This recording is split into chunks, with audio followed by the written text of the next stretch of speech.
Welcome back to the channel, everyone. Davey Deathray here with my guy Foz Rotten back for another episode of Movie Punks. It's been a while, guys.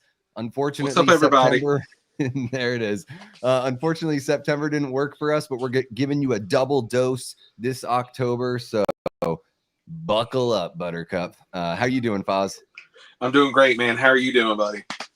Doing all right. It's been a really busy Saturday. I did a live stream last night watching Carnival of Souls, and then nice. Got to some homework for the channel, and then did a stream over on Wolfman's Got Nards channel earlier today.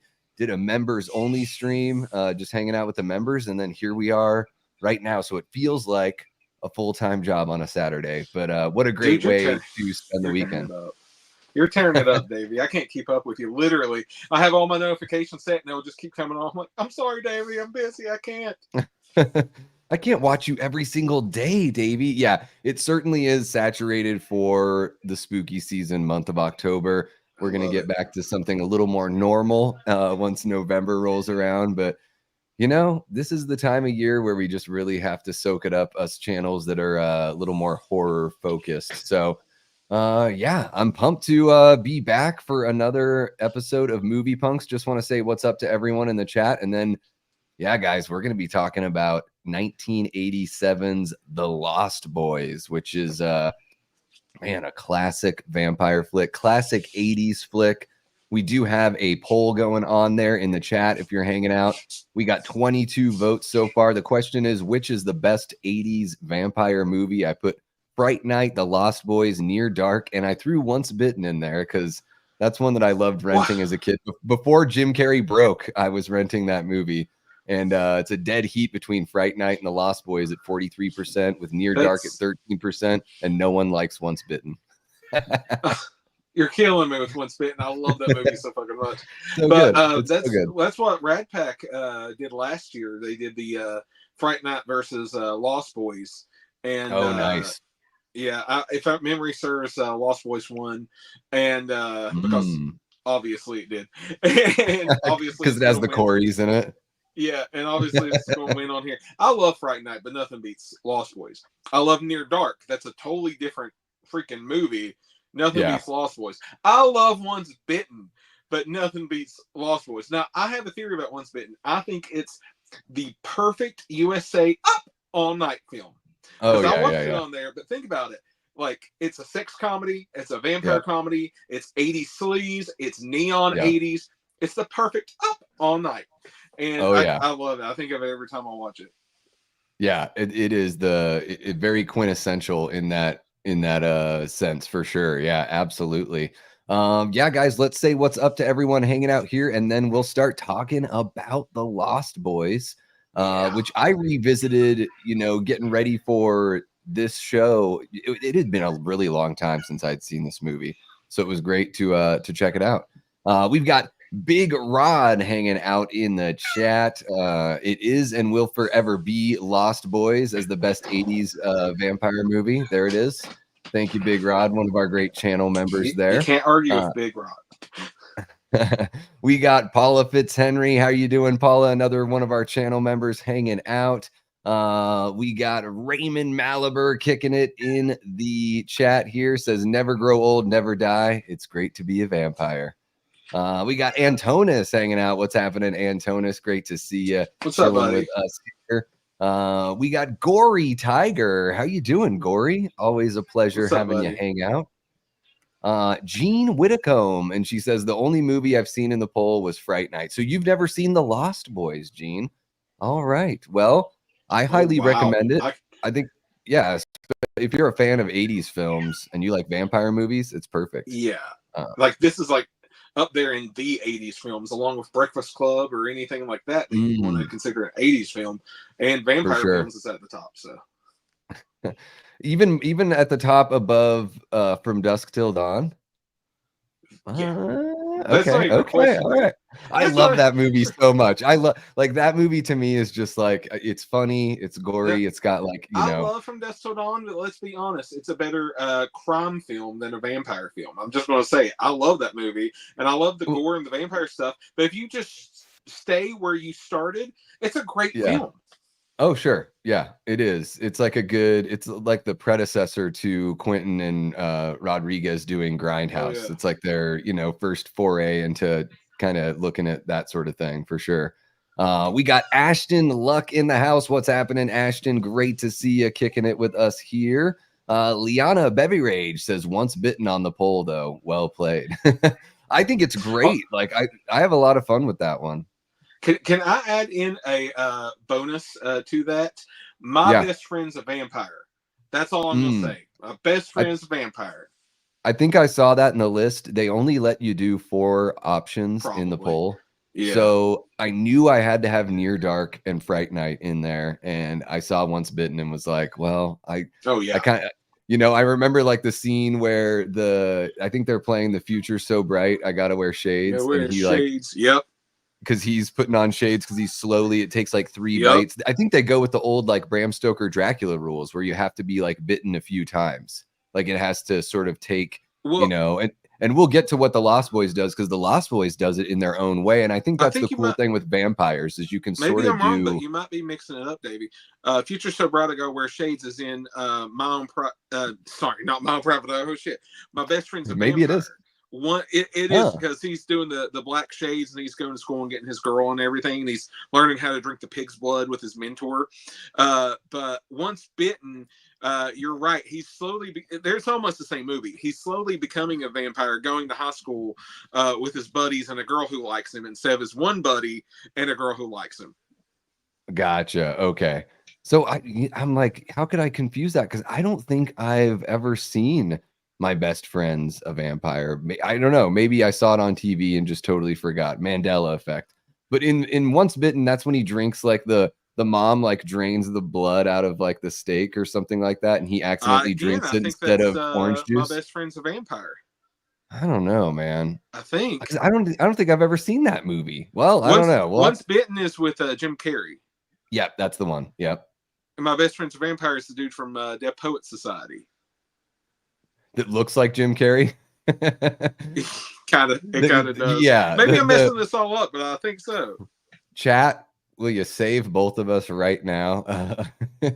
We can go ahead and say what's up to everyone else and then get cruising here. We got my chunky Jordy, Gina hanging out with us, another great channel member here, as is Liana as well. We got Robert the Wolfman. Ow, ow!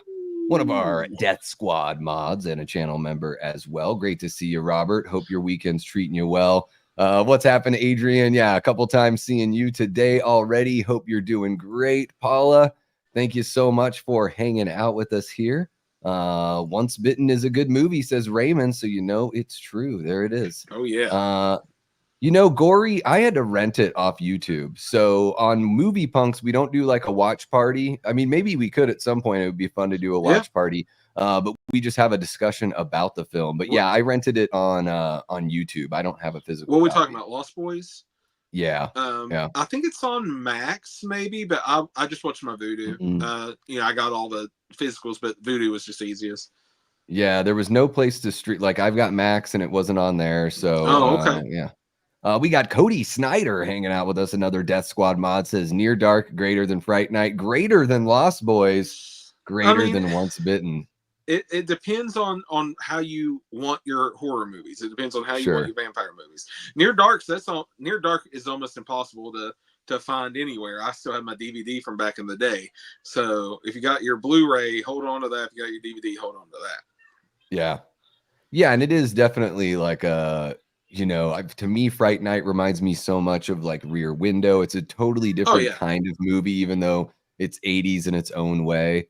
The Lost Boys is like your glam rock 80s vampire movie for sure. Yeah. We got Jared Arnold hanging out, says, what's up, gentlemen? This should be a fun discussion. Yeah, I'm really pumped because this is one, Foz, you've been wanting to talk about Lost Boys for a really long time, you know, since we started this. this wouldn't be kinder trauma because like something like Ghostbusters or something like that that get you into a young age is kinder trauma. But I saw this at a young age, and so I would literally just be immersed in this on the VHS. I love it so much. Hell yeah. Yeah, this is one that I remember seeing a few times as a kid because it was just so celebrated by, my siblings and people that I knew that were, just a little bit older than me for sure. Because I was just like, 5 when this one came out. So this was what, 87? Yeah, 87. Yeah. 87. Yeah, you were 82, I was 83. I know we're going to get into this, but I just got to say, I was telling my wife earlier when she was asking me, like, you really like this movie, huh? I was like, yeah. I used to have this little plastic white Fisher Price made boombox, and I used to strap it to the front of my little bike. I used to ride around the alley up and down playing the Lost Boys soundtrack on it. And I'm talking like this is probably like 89, 88 that I'm doing this. So I'm like, whatever, age 6, 7 years old. That this is how much I love this movie. Yeah, it's been, it's in your blood, right? It is. What up, Eli? How are you doing, Eli? Another great Death Squad mod hanging out here with us. I just want to make sure we get to everyone. Joe Fierro, how you doing, Joe? Great to see you again. Joe was hanging out with us last night watching Carnival of Souls. Says, my best friend is a vampire. First time I heard, so cool. Oh, yeah. Future's so bright, right? I got to wear shades. So that was your first time with that one. All right, Joe. Wear shades, yeah. So confirmed, my best friend's a vampire. All right. There it is. Okay, so yeah, maybe I just got the two. I must have seen them both on television. I know that I rented Once Bitten more than sure once. You did. Near Dark also is another shout fun out band. To that song also being in the. Also shout out to that song also being in the movie Cuffs with Christian Slater. Cuffs. You got to remember Cuffs. I think I saw that on VHS when it came out and haven't even I got thought the Blu-ray, about it. Baby. Shout select. There it is. How is Cuffs? I don't even remember. Amazing. Oh. I've been toying with getting a one sheet to hang up. I really have. I love it so much. Jared says, how about we debate the songs? Fright Night's Give It Up and Good Man in a Bad Time versus Lost Boys, Cry, Little Sister, and Lost in the Shadows. Yep. Try driving to it. Driving to them? That's the test? Try riding a bicycle to them. Try driving a car to them. What plays better? I'm just saying. Yeah, we're not doing a versus. The Rad Pack did that. You can check that out. I'm sure they do a versus of everything. We are just going to celebrate the Lost Boys here tonight. And yeah, I think a good like double feature actually is the Lost Boys and then follow it up with The Craft. That's a good like 1-2 punch, a little bit of a guys movie, a little bit of a ladies movie or whatever, but similar kind of vibes as far as like the way the stories are told and the way the narratives sort of play out there. Pilaf Ross, welcome to the chat, says Lost Boys might be my favorite Schumacher film next to Falling Down. Interesting. Yeah. Okay. Falling Down is intense. I didn't even know that Schumacher did that one because he's so flashy a lot of times. That's one I saw back in the day and I've just never revisited, but everybody loves it. And it's a great movie. I never found myself going back because I'm too busy watching Cuffs. I'm too busy watching Cuffs to pay attention to anything that Joel Schumacher did other than the Lost Boys and the Batman movies. What's happening, Pat, that Halloween movie collector? How you doing, sir? Guys, I'm going to be over on Pat's channel tomorrow night, I believe 8 p.m. Eastern. So if you don't sub over there, go ahead and check out Pat's channel and think about giving him a sub. Either way, you should come hang out with us. We're going to be doing a little bit of a what if Halloween sort of chit chat. It should be a really good time. I'm looking forward to it. Awesome, Pat. I'll be watching, buddy. There it is. Boom. All right. Let me just make sure I'm not missing anyone else that came in here to hang out. Kime73, welcome to the chat. I think this is your first time, so everybody make Kime73 feel welcome there. Says this movie never gets old. The cinematography, the music, the cast, the overall style, it's the best. Shafaz, did you write that? Are you really Kime73? Is that you? No. I'd become 83, but there you go. Okay. I gotta say, man, I hope she's okay.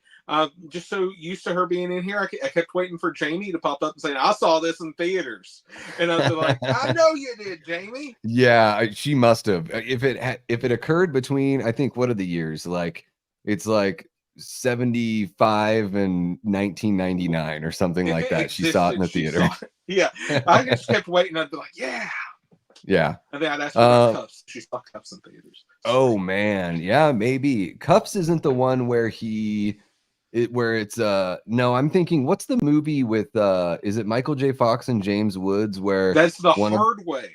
where he's like an actor trying to learn how to be a That's The cop? Hard Way. Funny you mentioned that. I was looking at this somebody's Twitter post about it, and I went down a rabbit hole. There were these two posters that were just like promo posters, and one of giant posters, one of just James Wood with the word "hard" behind him, and one of Michael J. Fox that says "way" behind him. It doesn't say the full name anywhere. It's just those two separate posters. So I'm like, while I love those two posters and I put them back to back, I just want the James Woods poster that says "hard" in giant letters behind him. Yeah, James Woods, he is hard.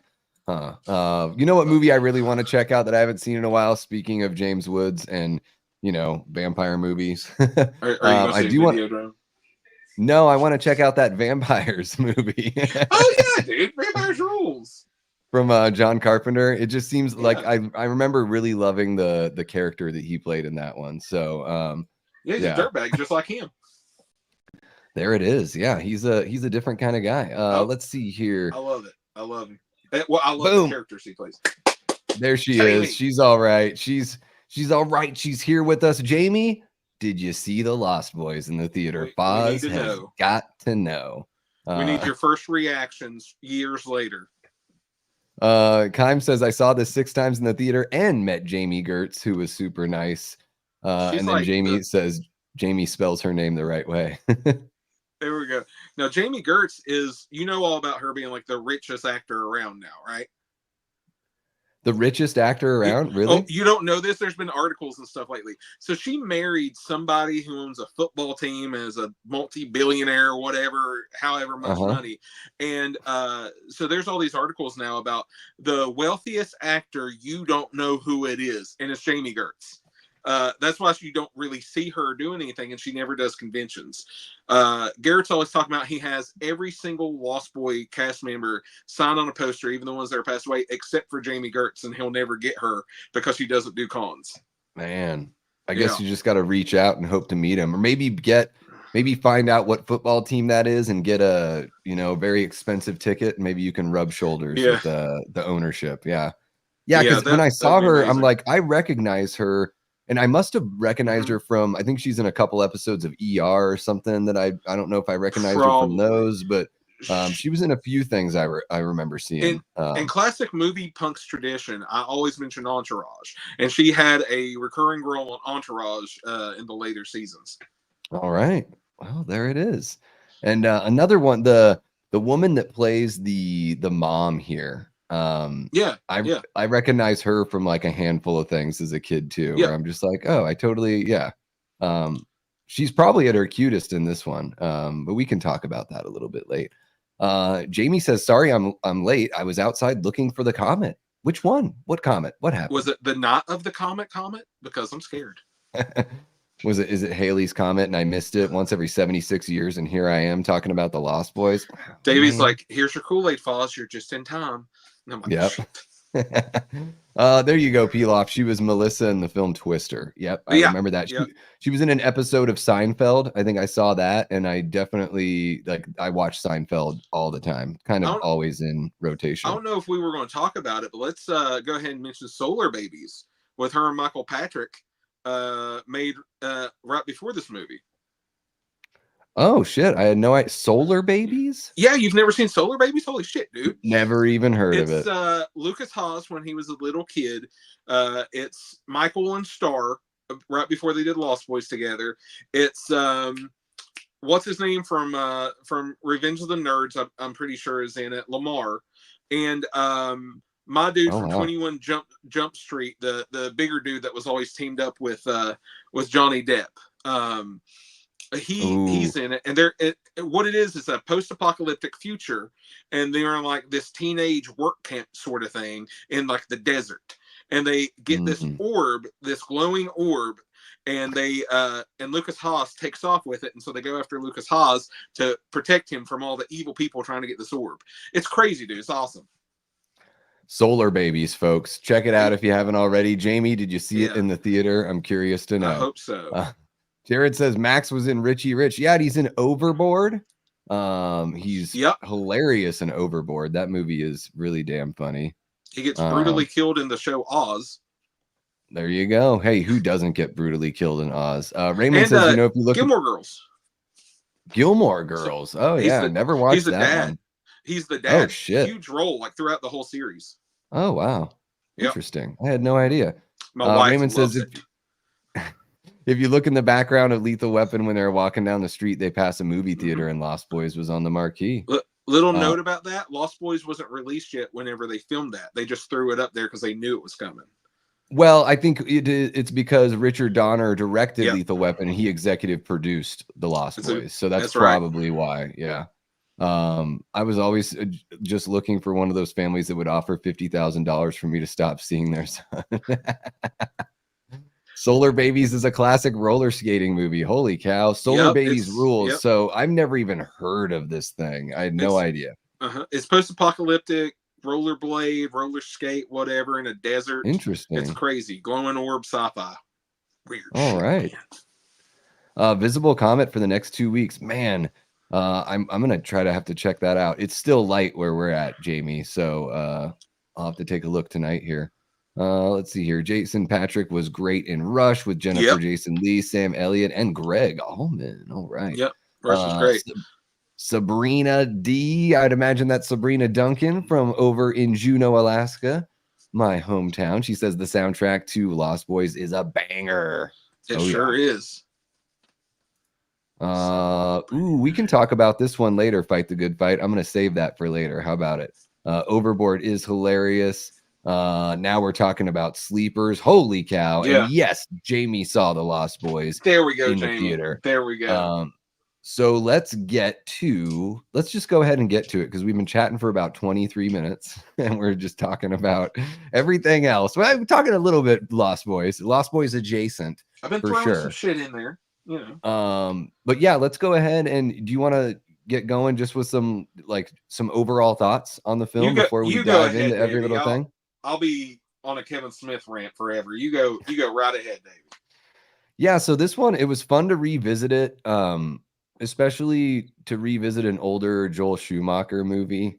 You know, everything that he did with the Batman films, we all know how that went. I think Batman Forever's got its plus qualities for sure. But it was interesting to see something that was still stylistic and like very much of its time, but was like a little more reserved, you know, a little bit more like a traditional film.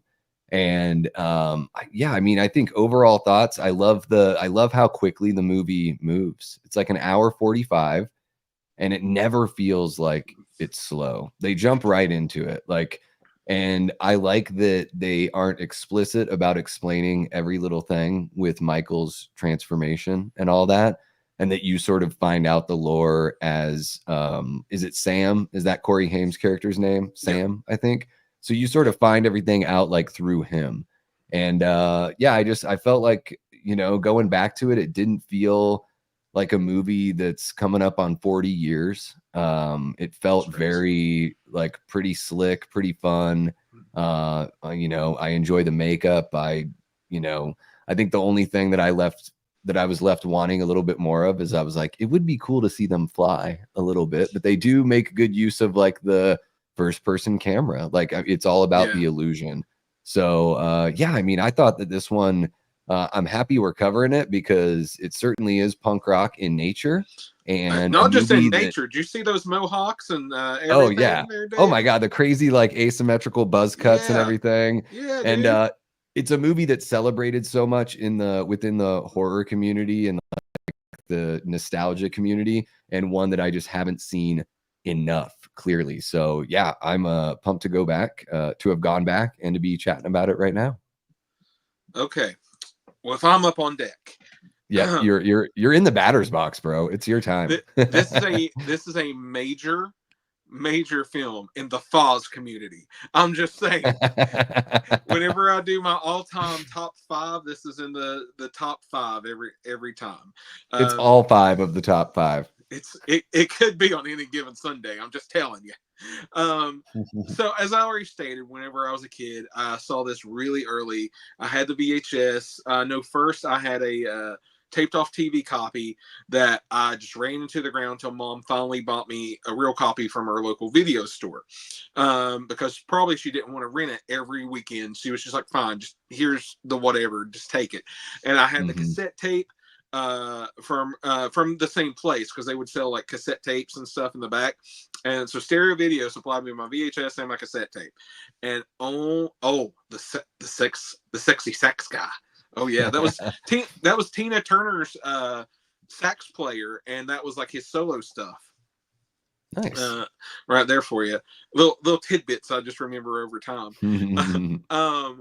But oh my god, I became obsessed. This was the movie that taught me how to dress. This was the gateway into like more horror movies. This was my gateway into vampire movies. This was my gateway into comics. Because while I loved comics already, I was a big Punisher fan, X-Men fan, all that stuff. I really wanted to get into horror comics after this. And I remember getting like the Fright Night comics. And there was just different ones. Morbius was one I'd start to read because it was a vampire comic. The Night Stalkers, stuff like that. So I wanted to, and there was a comic book store in town, so I would always go in the comic book store and pretend, I'm Sam or whoever going to the comic book store. And like, I'm telling you, this movie helped mold me as a child into my interest. Wow. The soundtrack was so important to me. I know it wasn't like punk rock, but it was like the beginnings of like you could slide your way into that. The Echo. Now, funny story. My mother was a Doors fan whenever she was a teenager, when the Doors were actually out. Like, she was a legit fan at the time. And I would play the soundtrack with Echo and the Bunnymen. And she'd in the car, and she'd go, I still remember this. She'd go, "This doesn't sound the same. This sounds different." And like, it wasn't a little different. Yeah. It wasn't until years later I was like, oh, okay. But if I remember correctly, reading up on stuff, I think Ray Manzarek from the Doors actually produced that Echo and the Bunnymen cover. It sounds so much like there was. I think the first time it played, I was like, "Oh, is this like a live cut of them?" It's so close. Like, I just, because it sounded so much like, the Doors, right Ray down Manzarek to the vocal. became a big producer in the 80s. He did the first couple X albums. Yeah. Remember the band X? No, he's great. He's so good. But so dude, this movie, I just loved it so much. I wanted to dress that way. I still want to dress that way. I wish I could dress that way. I wanted the dangly earring. I wanted it all. The Mona Lisa jacket, or whatever Alex Winter's wearing, is that what it is? It's like a bunch of pictures of Mona Lisa patched together. That. I want the Kiefer Sutherland trench coat.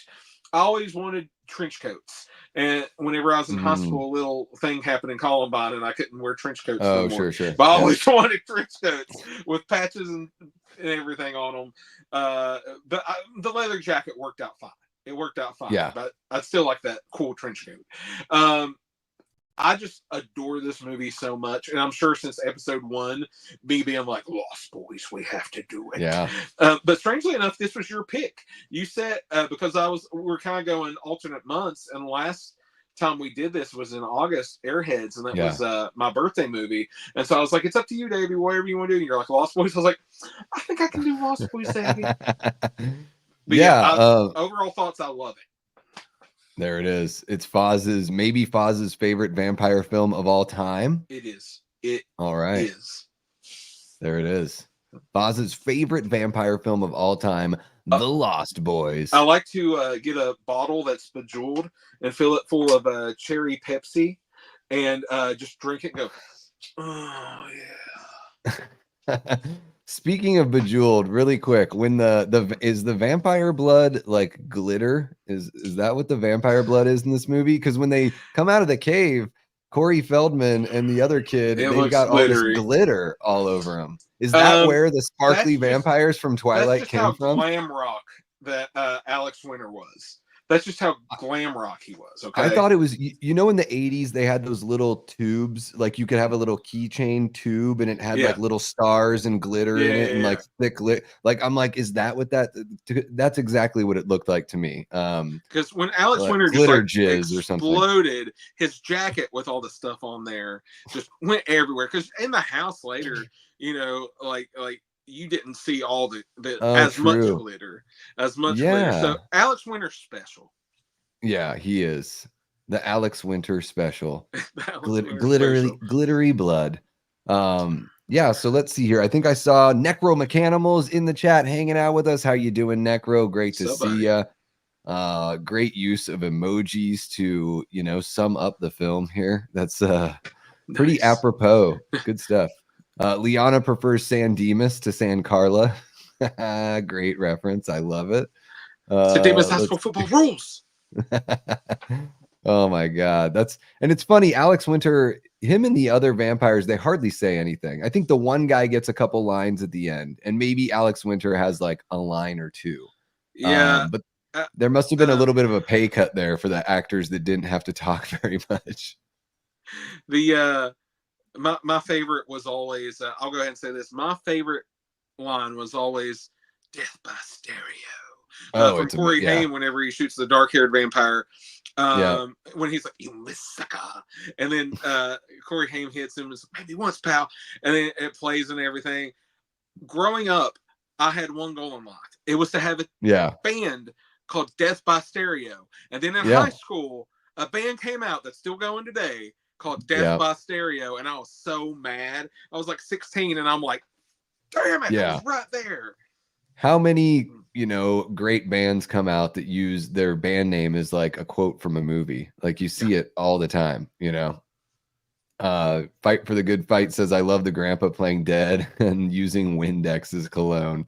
Yeah, the grandpa's an interesting character. I have a question about the grandpa, but we'll get into that here later. Let's see here. Just want to make sure we're not missing anyone else before we continue. I'm so far behind in the chat. You guys are awesome. We've got 26 people hanging out, Foz. So this is your time to shine and really preach the good word of Lost Boys here. So moving from overall thoughts, you know, the setup and story is pretty simple, right? It's you've got this woman and her two sons are moving from Phoenix to you know, Northern California, a beach town in Northern California. And, you know, she's recently divorced. They're moving in with her dad, who is a bit quirky. I love the Texas Chainsaw Massacre reference here when they show up at the house, because there are like bones and stuffed animals all over this place. But it looks like a really fun spot. Yeah, dude. And so, yeah, the setup is pretty basic here. It's right. It's, you know, moving to a new town, fish out of water. Michael, played by Jason Patrick, gets a crush on a pretty girl at a concert. And just like that, he gets sucked into a group of very, very bad young gentlemen, or at least young looking gentlemen. Sucked in. I see what you did there, Davey. I didn't even mean to, you know, my best moments are moments that I don't plan, because if I plan it, then I fumble on the way to the goal line. Yeah. So yeah, I mean, the story here, I like that they go like the basic kind of route, you know. It's something that's easy to sink your teeth in. And really what it does, what I think the simple story does for us is it lets us like really get to know the characters. So I think that's the benefit of this movie, and its strong suit are the performances, I would say. Yeah, what do you think about I guess you don't even have to go into what you think about the story. I know you love the movie, but is there something that maybe I'm missing here in the story that you can think of? Well, you know, as an adult, you watch it really differently than you did as a kid. As a kid, you don't even think about the mom getting divorced and moving them there. You just think about the kids moving there. Yeah. Now, when you watch it as an adult, there is that little conversation, minute as it is, between her and the dad, where he's like, you're the only woman I know that didn't make your situation better by getting a divorce. And she's like, well, I didn't want a messy divorce. It wasn't going to help anybody. So that tells you a lot about what it was. Like, it could have been one of two things. Maybe one, it was a bad situation. They never talk about their dad. Maybe it was a bad situation that they just had to get out of real quick. Or maybe it was a thing of like, an agreed, like, we're going with mom. She doesn't want a big fight in court. You don't know what the backstory was. You just know that this woman seems kind of broken, honestly, and she's going back home to her father. But this time, as an adult, I was questioning, did she live in this house? Because it doesn't seem like she did.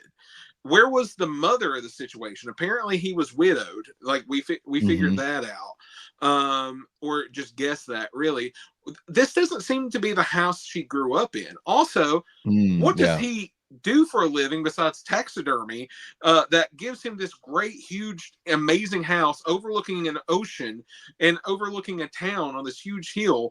He's got money, y'all.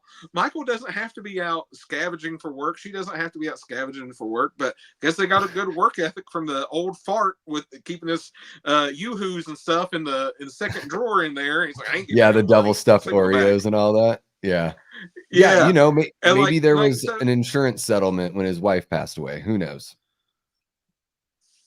Life policy, right? Like, I don't maybe know. after that he, sold the house and like got that place and everything.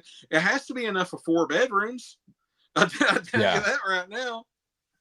It's an interesting house. Yeah, it's like a cabin on that couch. On the inside, it feels like a cabin, right? But on the outside, not really so much. Yeah. Grandpa's got that sweet classic people car. Fly in that house, Davey. They do. Very high ceilings. I was going to say, not only is that house big enough to fly in, they got the classic car that he never takes out of there because he, quote, doesn't like to go to town. But he takes that piece of shit Jeep with the cool ding ding ding ding song all the time to town to see the Widow Johnson. Yeah, what's that all about with the Widow Johnson? I'm going to switch the banner over to characters' performances just because we're kind of talking about these people. So we might as well just naturally blend in there. Okay. Is the Widow Johnson real? Is that a real character? We never see her, right? So, because they're all very hypersexual in this family. They're all dating somebody. And Corey Haim hasn't come out of the closet yet, but he has a cool Rob Lowe poster up there. So, and he's very MTV 80s. So he's probably got a little thing for at least one of the Frog brothers. And so it's very hypersexualized family. I'm just saying. It is. Yeah. Mom immediately gets a job and starts dating the owner of the video store, Max. Immediately. It Max's seems like video, they're only like by the time this movie's over, they've only been there like a week, like 2 weeks, like maybe that. Yeah, like it could be just a week for all we know. They're going down there every single night to that boardwalk, and she's already started dating this dude, works for him and everything. First of all, dating the boss, really? Are we going to do that? She seems to make poor decisions in her personal life. I'm just saying. She's just like, well, I'm new to town. I got to find a job, and I have to get my talons into this community as quickly as I can. Did you notice? I feel so stupid because I don't remember her name. But I'm going to point out a couple of things she's been in. The clerk that works at the video store, they come in. The Lost Boys, the boys are flirting with. She is in Summer School and she's in Popcorn. And she was in a bunch of early 90s and 80s stuff. I think episode 21 Jump Street probably. She was in all that stuff. Everyone was in that show. She's only in there for a couple seconds, right? They just sort of walk right past her. Yeah, she doesn't even have a line, but she's horror royalty. She's in Popcorn, and everybody considers Summer School because of Chainsaw and Dave, part of the horror community. So Summer School's fun. It's been a while since I've seen that one, but we were talking about it last night during the stream. So it is interesting. The mom does seem, now that I'm thinking about it, the boys, whatever was going on with the parents' relationship, the boys don't seem bitter about it at all. So they seem like they were ready to leave dad as well, and they're on team mom. Sam Sam was probably getting crap from his dad for watching MTV too much. Michael was Yeah. probably like coming to blows with him and like just wanting out of the house and just wanting to be on his dirt bike and have a girlfriend and make some money. So like they're like, let's leave dad and go over here to Santa Carla, the murder capital of the world. Again, with the choices this woman's making, I don't know, Davey. Yeah, the murder capital of the world, and like all over the boardwalk, there's just like missing people posters. So no one in this town is even like, it's not even murder capital. They just never, these people are shredded to bits, bites all over their neck. Like just, you know, where's the investigative reporting in Santa Carla? And again, I don't think that she was raised there, because she at no time was she like, wow, this place has changed a lot since I was a kid, or there are some issues here. I think her dad like moved there after the wife died somewhere. Well, yeah, no, he said something about like, we're having guests over again, and she's like, you haven't had a guest over since mom died 8 years ago.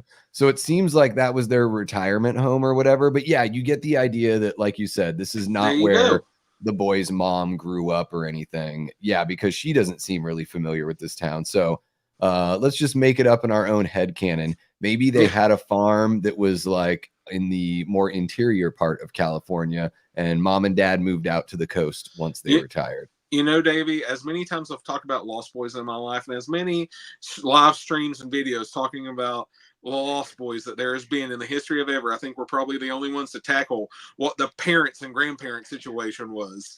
It's very, very important stuff, guys. The subtext, it's all about what the parents did before they got to Santa Carla. It's the fall and degradation of society that leads to punk rock. And this is a punk rock podcast. And that's what we're here for, the hard hitting shit. The hard hitting shit.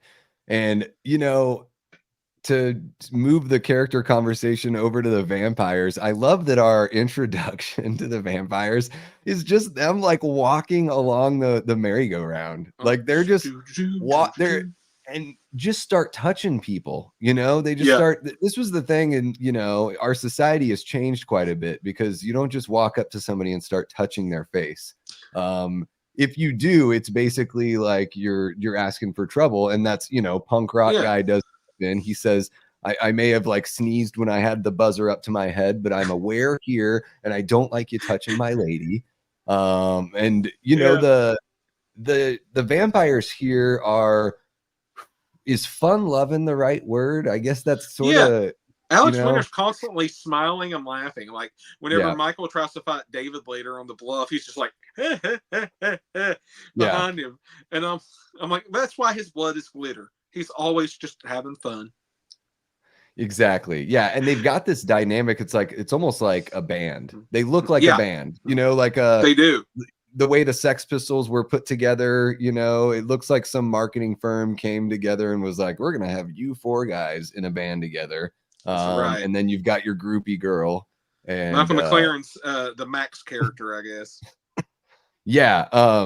Exactly. Yeah. And he, you know, with him, I feel like they sort of jerk us around as audience members on like whether or not he's the vampire. But again, like the way that they play with the rules in this movie, you know, whenever you do vampires, you sort of get to make up your own rules, unless you're going to strictly stick to Bram Stoker's Dracula. They really depart from that here, especially with Max. Max doesn't seem... even in private moments when we're following him around in a private moment that no one else would see, only the audience, he doesn't do anything that would lead you on. And then they do a really good job of sweeping a couple things under the rug, like the garlic and the holy water and stuff.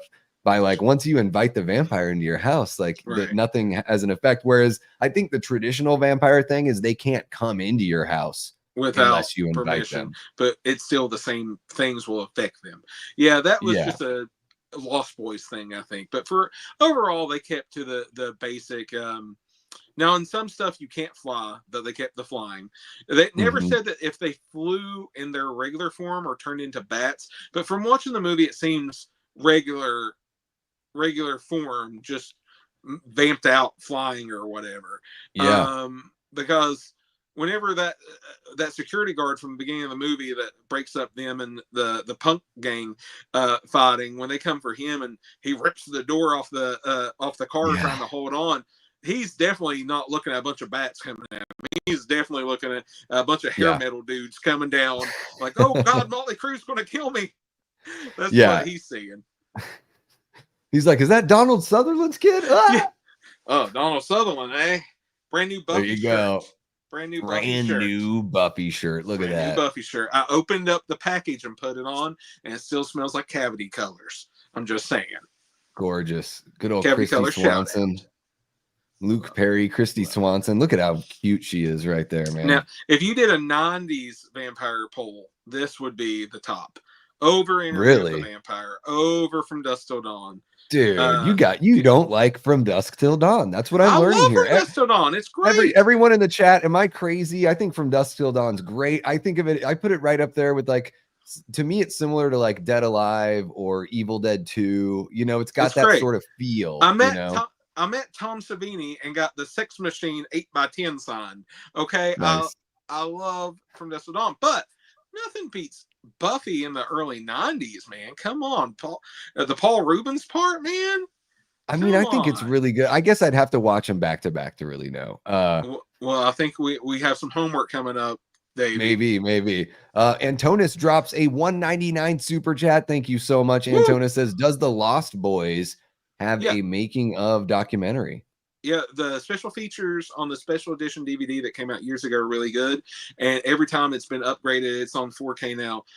They carry over the special features. I don't remember if there's any new special features on the 4K. There might be, but I know that old special edition, it was like a double disc DVD. I bought it at midnight release at Walmart, how you used to do back in the day. And I immediately went home and stayed up all night watching it, and all special features. It's great. Check it out. There you go. Boom. Thank you again, Antonis, for the $1.99. Jamie does believe in the Widow Johnson. Yes. I guess the reason why I asked is because it seems like, you know, when Sam tells Gramps at the end of the movie that the Widow Johnson called about him hanging out, it seems like Gramps sort of knows that it's that he's trying to tip him off, that he's not actually saying that the Widow Johnson wants you to go visit him. He's saying, go get the truck ready because we're going to need you to kill some vampires soon. So I had a theory about that. Sam lies to him and says the Widow Johnson wants you to pick her up. And he's like, I had a date tonight. And he's like, I guess. He's like, okay, do.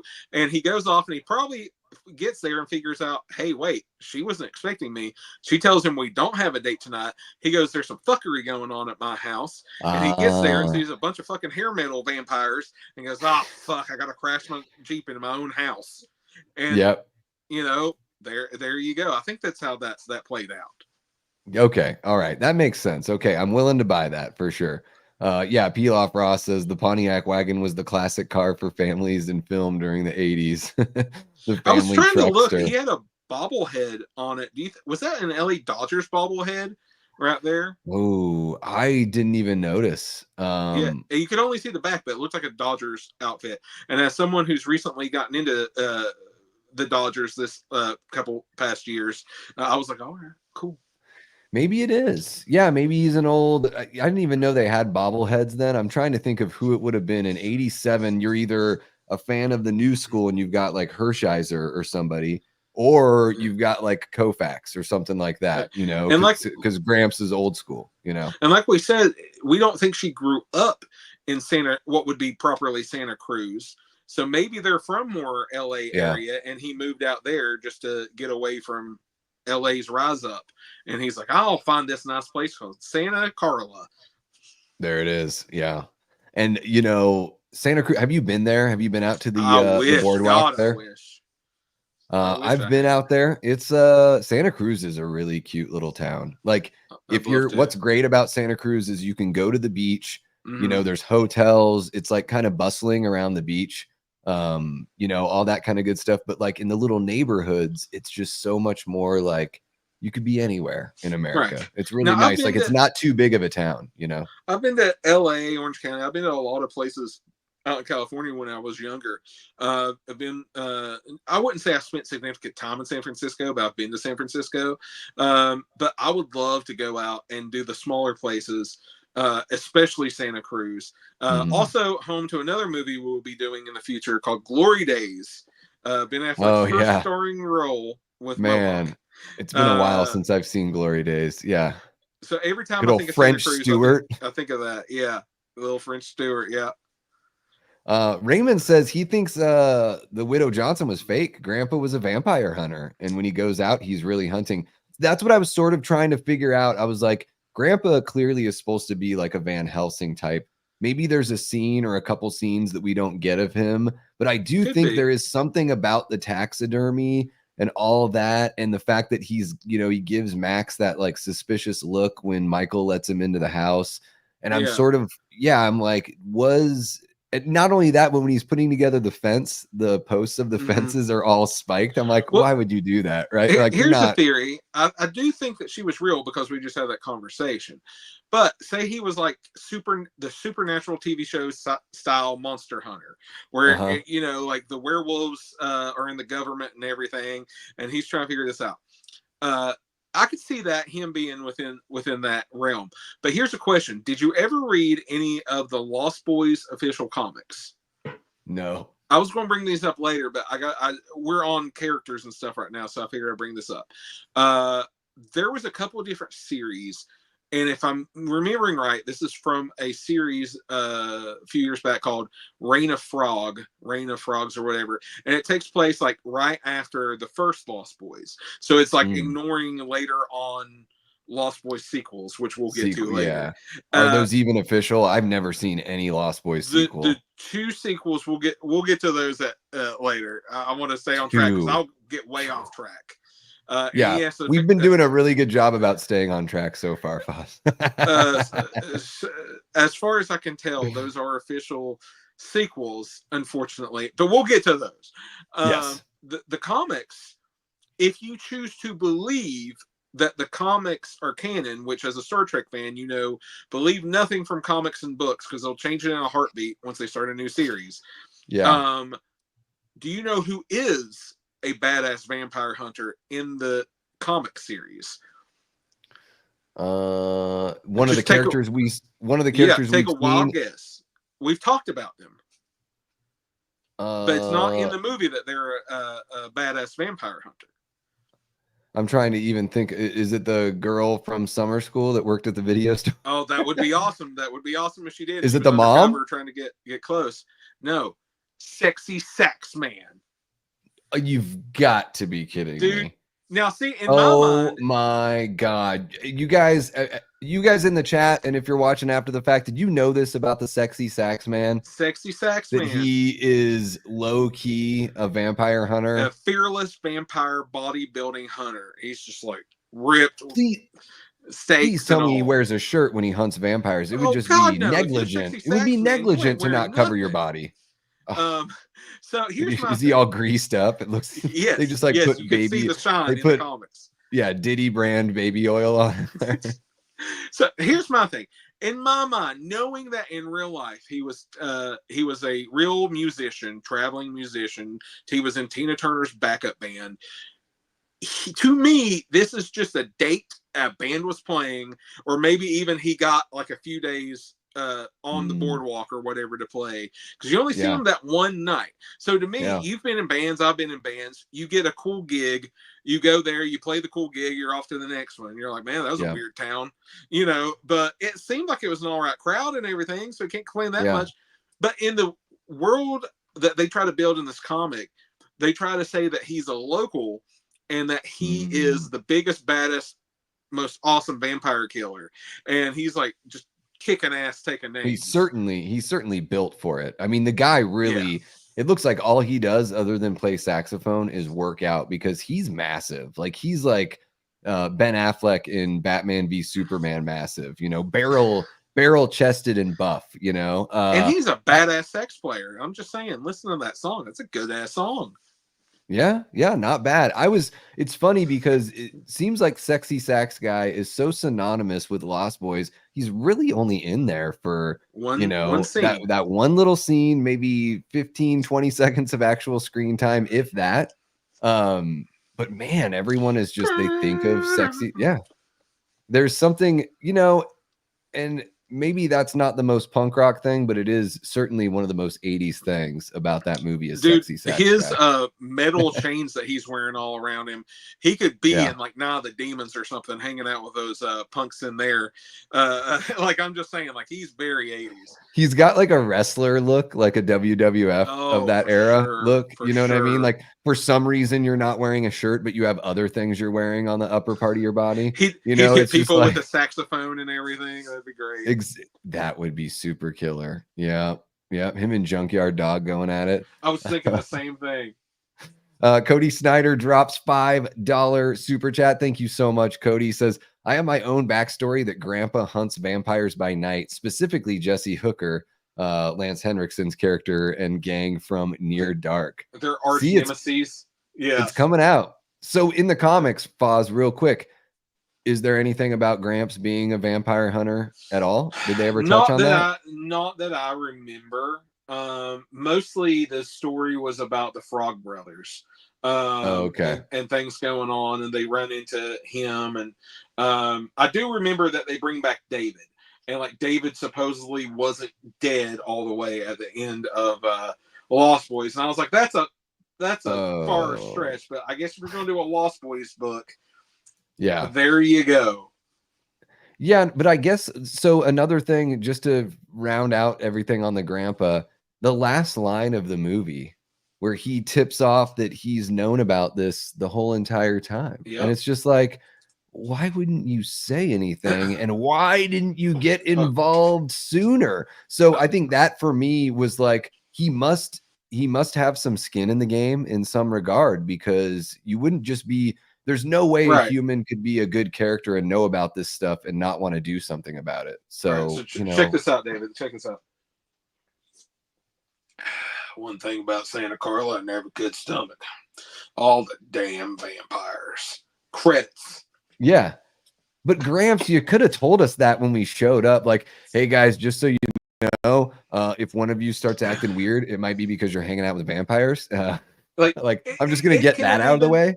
It could have even been because he totally seems like the vampire that, or the grandpa that would take Michael to the side and be like, listen, boy, there's some women around here that you might catch something from. Be careful what you do. And at the end, he could have been like, I told you to watch what you catch from these women around here. You know?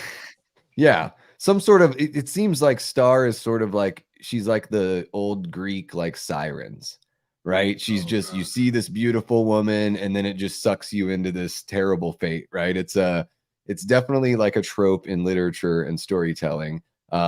It's done really well here because, again, with the lore, I was sort of thinking, like, I didn't know if she's fully vampire. Like when she kind of reveals that she's not really turned that corner yet, right? That's what she tells Michael towards the end of the movie. I had no idea. I figured she was like straight up vampire. Well, it leads you to believe that she was either A, just hanging out with Michael in the main beginning when he's about to take her for a motorcycle ride, or B, she was trying to get herself up to actually him to be her first, because she tells him later on, whenever he finds out that he's a half vampire, just like her, just like Laddie, that you were supposed to be my first, but I didn't want to Michael. And then then basically like Max figures out who he is, what's going on. Max knows everything. It's like, no, you're not going to be my first. I'm gonna they take him out to the punk rock barbecue and you reveal everything. Yeah, exactly. And it is so yeah, I mean, I think with her, like with Star, it's a pretty interesting, turn that you have there with the character. And then even with Michael, like he tries to go after Sam. It's interesting, like, it's like the first time he gets a craving or whatever, he tries to go after Sam. But then he seems like pretty all right for the rest of the movie as far as like those urges go. It's interesting. Like I do like that version of, vampire or vampiric transformation when it takes like multiple bites or multiple days or whatever. But so what is really the only mode of becoming a vampire in this universe is drinking the blood of a vampire, right? And then once you feed on regular blood, then you're a full-blown vampire. I got to backtrack. I just remembered I just remember, I can't believe we talked about so much. We were talking about the flying, whether it was them or not. We see Michael fly. Michael was flying. Yeah, we do. We just don't ever see, like, there's a couple shots where they use that POV, and during the really action good. scenes, we don't see it like during the action. But He was yeah, just he's flying in his outside of the bedroom or window. outside the window. Yeah. Yeah, which is a total like Salem's Lot kind of homage Yeah. in a way, you know. Yeah, and I think the characters here, like, I love the chemistry between Jason Patrick and Corey Haim. Like, I really do believe them as brothers. So like I enjoy that part of the movie. I really enjoy you know, the mom puts in a great performance. Kiefer like doesn't even have, really, he doesn't have many lines, but he's killer in this. It made him a star, in my opinion. I mean, his facial expression and the little things that they do. But I do have to go back to this chat here. Everyone acts like Michael and David are competing for Star. Pretty sure David is battling Star for Michael. And I'm okay with that. There is, you know, I think there is a little bit of that, you know, Joel Schumacher probably snuck in there. I believe, you know, Joel Schumacher's a gay man, right? That's nothing controversial to say. So maybe you can. That was the plan. I'm here for it, because those are two very attractive men. I'm just saying. Yeah, subtly sort of, you know, sneaking that in. There is something, you know, I think what I like, one of my favorite things about movies, and specifically about horror, is that you can just take it on the surface level and be entertained. And then you can think about those subtext things and everything underneath, you know, the more like literary aspect of it, to where you can have that discussion. Because even though, you know, I can tell that you know, Cody and Liana are like joking around, I do think there is some truth to that, because he really is like fascinated by Michael. Not as on the nose as like Nightmare 2, you know, where he keeps leaving the girl to go be with a friend, but like, not at all. You can tell that there is this level of like, and if you want to talk about subtext, we already talked about Corey Haim is 100%. You know, if it will never be admitted, at least we'll figure out that he is gay one day, because he has the Rob Lowe poster up, and just everything to me just screams like, oh yeah, he'll figure it out eventually. He's just a kid right now. But I think that if anything from all that subtext that you're talking about, just look at him. I mean, you know, that character to me would, if he was like as hypersexual as we're talking about all the other people, even though he was young, wouldn't he have like a poster, like back in my day, I had a Kathy Ireland poster hanging up. You know, so whoever the 1987 equivalent of that would be up there. But he had Rob Lowe with his like shirt off. You know, I'm just saying. It is interesting. It is an interesting choice. I noticed that in a lot of movies, though, especially like 80s movies, where like boys will have posters of like guys that they want to be like. And it seems like that was a movies thing, because yeah, like you're saying, you had Kathy Ireland, like, because everyone that I knew in real life like had like chicks on their walls, but in movies I've noticed it before, and maybe even not with Rob Lowe. It does seem especially odd because he's just an actor, right? But you know, having like a not a boy band, but a band that's, you know, a bunch of dudes. But I did notice the Rob Lowe poster for sure. I was like, who is that? I will say this: whenever I was a kid, I didn't think it was anything weird till after I was not a kid anymore. But you know why I'd still have it up is the inside of one of the first CDs I ever bought was the Young Guns 2 soundtrack by John Bon Jovi, the solo album by John Bon Jovi, not Bon Jovi. And when you open it up, it has this big fold-out poster of John Bon Jovi with shirtless, but with like this Native American kind of chest piece on, and his hair's all flared out, and he's standing in the desert like in Young Guns 2, and it is a total like spread. And I'm like, you know what? I didn't think anything weird of that whenever I was a kid. I just thought it was a cool poster of John Bon Jovi. I did have a Guns N' Roses calendar because I just loved Guns N' Roses. You know, I fell in love with them when I was in like 4th grade. So this is like Use Your Illusion era, you know? And so I had a calendar of them, and in every photo they're like, maybe Axl's wearing something over, like Slash is topless and everything. And so I didn't ever think anything of it either. But I mean, Slash never wore a shirt. Never. And why would he, right? At that time in rock and roll, that's how you rock it. But I do think that a little bit of that you know, that subtext is there. And I think like everything else in this movie, I do think it's all done really tastefully. I really liked the way the gore was done here. Again, with somebody like Schumacher, who later on got so flashy, I think that everything was really, it did have like that familiar Donner kind of look. And it even had a couple moments that reminded me of, like, you know, speaking of Richard Donner, like a couple Goonies moments. Of course, you have Feldman there definitely the as well. Goonies. Yeah, all that, like figuring out the lore and this like established lore, but like one of the new characters is learning, or the characters are learning about it while we're learning about it. And I love Corey Feldman like putting on the deep voice in this movie. Do you notice that? Man. It's like he's totally like he's kind of putting on his Batman voice, you know. What are you, a fashion victim?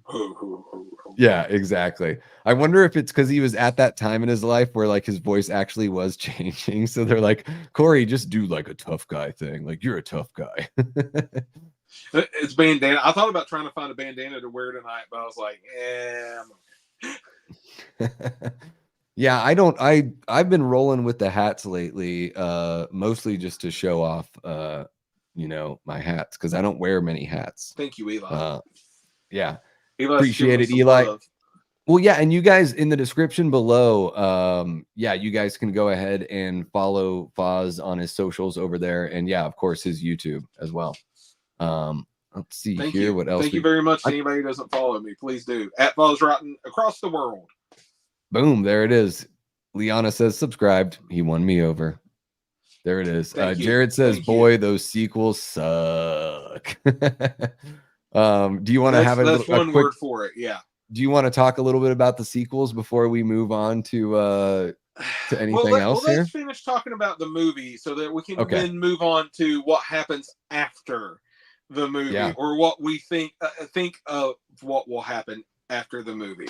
So where are we in the story right now? We've moved to the town. Michael fell in love with this chick. Turns out that her guys that she hangs out with want to party with him. So they after they race motorcycles, they go down to their cave that they squat in, and he drinks some wine out of a bedazzled glass. And it was recently. It wasn't today. It wasn't today, but like it's been in the last 10 years that whenever they're like appetizer, I always just thought it was a cigarette. Now, like in my adult years, I'm like, oh, that's a joint. They're handing Michael a joint. Appetizer. And, it's clever, appetizer. You know, like this will make you hungry. And then they get the Chinese food and they start messing with him and everything. And what do you know? He's a vampire now. Yeah.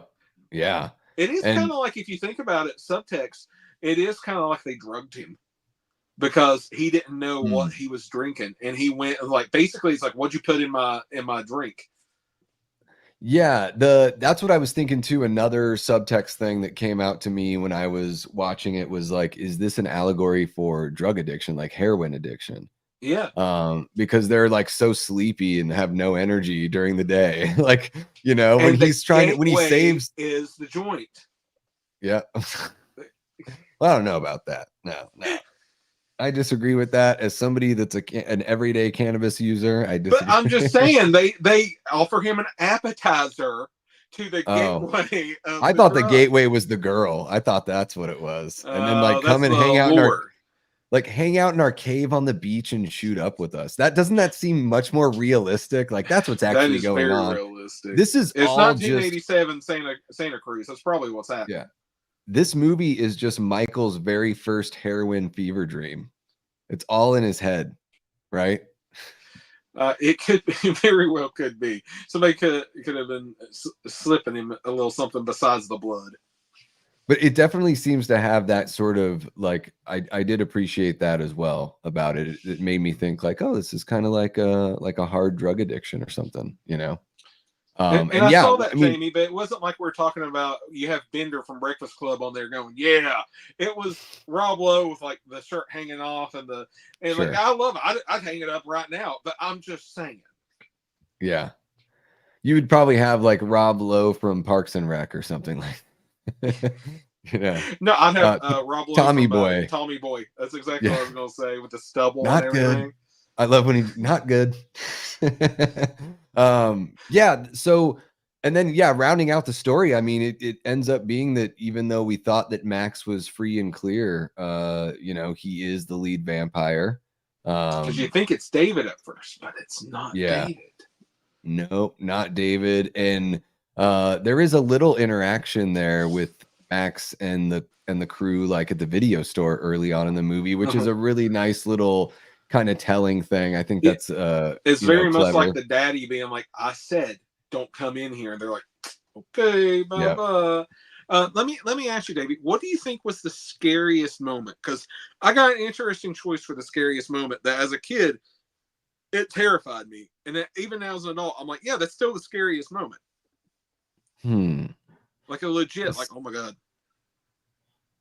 Scariest moment. I don't know. I think the first time they reveal the makeup on that's Kiefer's face, because at that point you've not seen them fully vamped out, and you're like a little more, you're about halfway through the movie at that point. And so I was like, oh shit, there we go. Piece of the movie. Like that's the centerpiece of the movie is Michael's figuring out what's going on. He's looking for Star. He can't find her. He goes with them to find their arch nemesis, the punk gang, out having a bonfire. And they reveal their true forms, and they go and just slaughter the fucking group of punks. Like you see heads split, and they come and have the coolest fucking poster you've ever seen of them all covered in blood hanging out up there. Like that's an album cover right there. I'm just saying. Yeah, the Ramones, the Vampire Edition. Yeah, and that's the scene that happens right after that moment, you know, where Kiefer just like looks up and he's changed and totally different. And somebody had said it in the chat earlier that, you know, they liked the minimalist nature of the makeup. And I agree. I think like the way they handled the makeup here is really, really good. It's just contacts, a little bit of an appliance, and fake vampire teeth, and that's like all you really need to worry about. I like that they kept it sort of subtle. And I liked that a lot of the times the vampires seem to not have much makeup on them, and then after David gets killed and Max goes up and like looks at his face, it does look like he's had makeup. Like they've made him look like the way that he looked before he was turned, you know what I mean? So yeah, I mean, I thought that all worked really well in the film. And he's all baby face, basically. Like he has a real baby face look. Yeah. That's what I mean. It seems like they sort of saved that. That is like the So that is like the centerpiece to me of what the movie is. But the scariest part to me that I was bringing up was whenever after the whole like they think Max might be the main guy, so they invite him over to dinner, but they invite him in, like you were saying, and they do a couple tests, and he's not a vampire, I guess, you know, like so who is it? Must be David. When the mom goes to make it up to him, is going over in the daytime to Max's house, and his dog attacks her. Oh my God, dude! When I was a kid, I was so scared of that. Yeah, that is freaky deaky for sure. I love that it's perfect that Sam is looking at the comic that says like, Hellhound, and it like he has that realization once it's a little bit too late for, you know, to keep her from that. But yeah, it is that's one of those things about Max as well. You never see him during the day, you know. Right. So they do a clever job of that. And I mean, you know, Max changes, and we basically find out the last little nugget of the story is that he really is like looking for a bride because he does think his boys need to be like reeled in. So he's looking for somebody to like run his little vampire empire that he's got. A vampire, the blood-sucking Brady Bunch. Exactly. Yes. That's a hilarious. That's a great line written in there.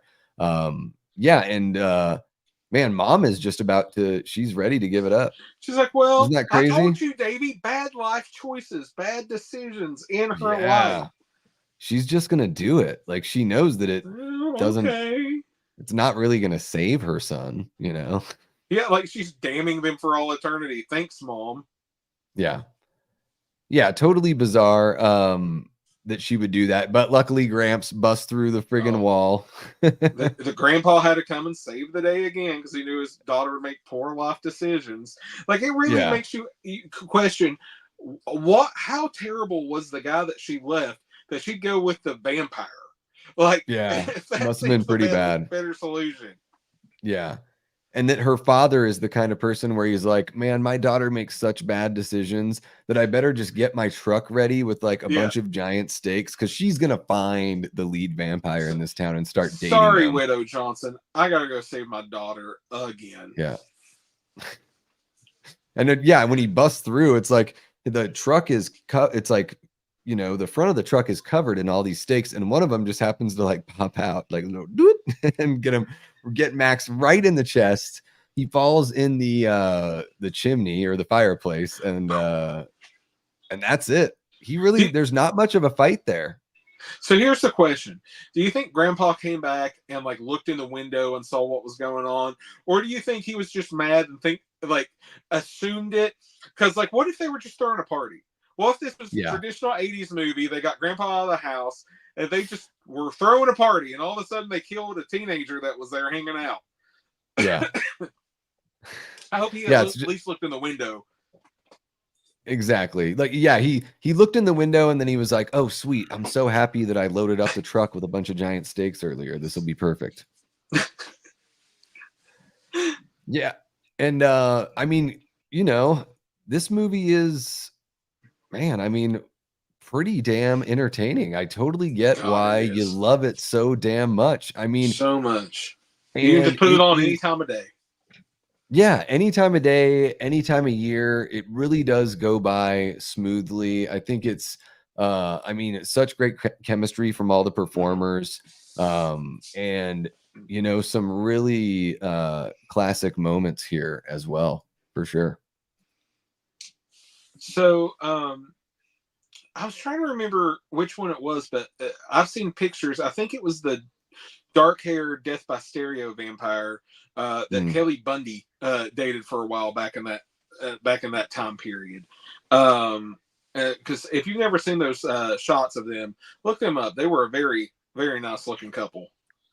Kelly, like in the actual show they dated, or in real life?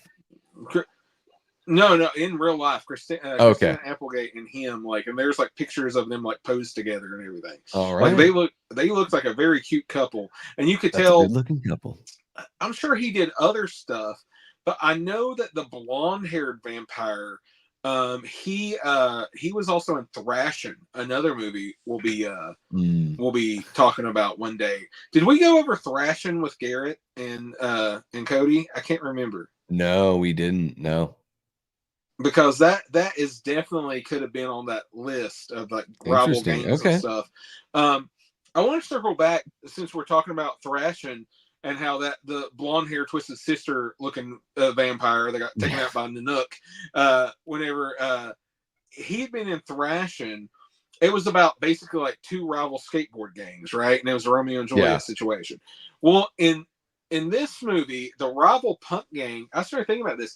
We could have put Lost Boys on our honorable mentions list for that episode of Rad Dudes with Cody and Garrett, because if you really take the vampire stuff out of it, it's two rival teenage gangs going after each other on the boardwalk.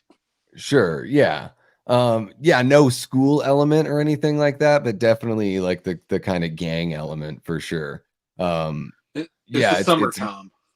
It is. It's a little bit of a summer break. What's happening? Double feature podcast. How you all doing tonight? Thank you so much for kicking it with us. Let's see here. Jamie says, I was 14 when I saw this in the theater. I wasn't scared. I was 100% entertained. Hot dudes, boardwalk, blood with tons of glitter, awesome music. Jamie Gertz. It's fantabulous. There you go. Jamie, did you watch Solar Babies in the theater? Yes, we need to know about Solar Babies. Definitely one that I'm gonna make Davey watch Solar Babies. I still have my VHS from back in the day. I can send you that or a DVD. That needs an upgrade. You need to upgrade your copy of Solar Baby. Yeah, because I don't have the Blu-ray, but I got the DVD still, and I still got the VHS. Look at that. Happy Sanjo, our guy Coy just gifted a membership, and it went to Raymond Malaber, who just celebrated a birthday a few days ago. So happy belated birthday with the membership. Thank you so much, Coy. Really appreciate you, man. Awesome. Great supporter of the channel here. And I think Coy, you were the first channel member, if I remember correctly. So there it is. And yes, Jamie saw Solar Babies. Yes. In the Jamie, theater, of course. I'll live vicariously through you and your past theatrical experiences. There it is. I love it. I dream about them every night. Double Feature Podcast says, love the Lost Boys. All the cool vibes. Always say the saxophone scene alone is awesome. Yeah. Yeah, this movie is really fun. I have to get a copy of it because I'd like to watch it more often, and I don't want to pay $4 every time. I'd rather just get a copy. There is a really nice 4K, but the 4K gets a little darker. It's one of those that the transfer is a bit darker. The best bet, it's still at most Walmarts, get you the Blu-ray triple pack. It's like $14.99. You'll be paying the same price for Lost Boys solo Blu-ray or more for 4K. And it has the 2 sequels if you ever want to watch them. We'll get to those in a minute. But it's in a nice steelbook. Does it come with a copy of Solar Babies? No, that's just on Blu-ray. I really wish it did. I'm joking. I really wish it did. And cuffs. Cuffs and Solar Babies on a double blue, and comes along with a triple blue. Amazing. It'd be amazing. Cody wants to know if you're going to be in Lexington next weekend for the con. I wish. Is it Lexington Comic-Con, or did that already happen, or is it a Scarefest? Probably Scarefest. I think it's Scarefest. I am friendly with the people who put on Lexington Comic-Con as well, and they're usually around the same time. I know that they were getting ready to have that because they own they own the Inner Geek in Ashland, Kentucky, and that's my comic book store I go to.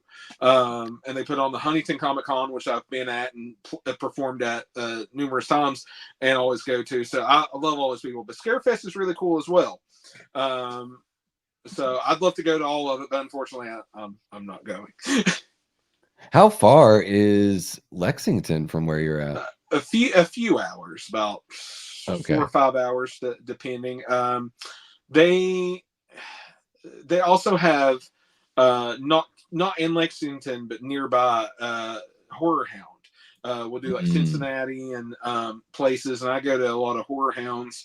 I go to Lexington Comic-Con. Scarefest is near, so I'm in a good centralized location for a lot of good cons. I just never have the money to go anymore.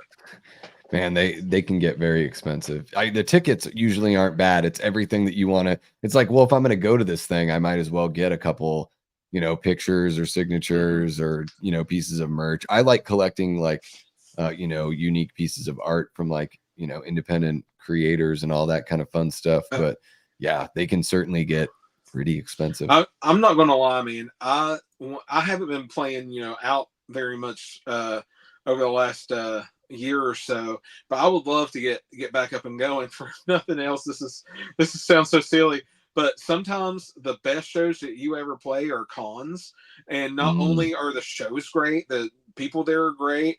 You don't have to worry about just being like a dive bar or a shady all ages place. It's a real legit place, usually with a good stage, good sound, and everything. But then you get free admission to the show. Sometimes if you're really lucky enough, they'll put you up. I've been put up before. And if you're really lucky, you get a merch table. I've always got merch tables at shows I've played.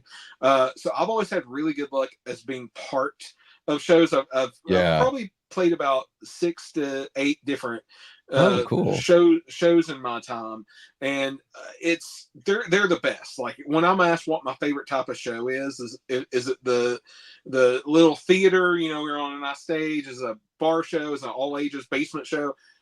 Probably all ages basement show if I had to choose as my heart. Those are great. Those are killer. But the nicest shows to like get up and perform at and then just be part of the whole weekend is definitely any convention. And Huntington Comic-Con's always been really nice to me. Love all those guys. So just somebody book me at a show is what I'm trying to say. Davey will come out. We'll do a live movie. There it is. It's perfect. We'll do live movie punks on stage. We can do a watch along. We can do a little mystery science theater thing. I've never played a con. That would be really fun. Davey will join me on stage. We'll cover whatever song you want us to cover. We'll be great. It'll be great. I think the most fun I had is we played this thing called Awesome Fest. I played it with a couple different bands down in San Diego. That was really that's fun. Awesome. Like that's like awesome. It is. It's like a Friday, Saturday, Sunday kind of thing. So it's like, over the, like there's a handful of bars. So it's not like this giant thing, but everywhere you went was totally packed. It was wild. Really cool. So it's one of those, not like an all day long in one place thing, but spread out over different days. And because it was mostly like smaller. It was like smaller bands, but like in the little scene that I was a part of, the last time I was playing, it was, people that like within the scene were big, and then they would usually get a couple, like I think at one time at Awesome Fest, like Kepi Ghoulie closed out one of the nights. I love Kepi. Bigger, But most of them would just be small bands that were on like their own labels or on like DIY labels. Kepi, I have seen him on main stage at Warped Tour with the Groovy Ghoulies. I've seen him in all ages, legit, really good venues with Groovy Ghoulies. I've opened those shows. I've opened for Groovy Ghoulies twice back in the day. And then I've seen Kepi literally in a living room just playing acoustic. I've seen, I've seen Kepi so many times and he brings it every freaking time. Yeah, he's really fun. The last little offshoot, self-indulgent story I'll tell here is we got to open up for him at 924 Gilman one time. Oh, dude, that's on tour.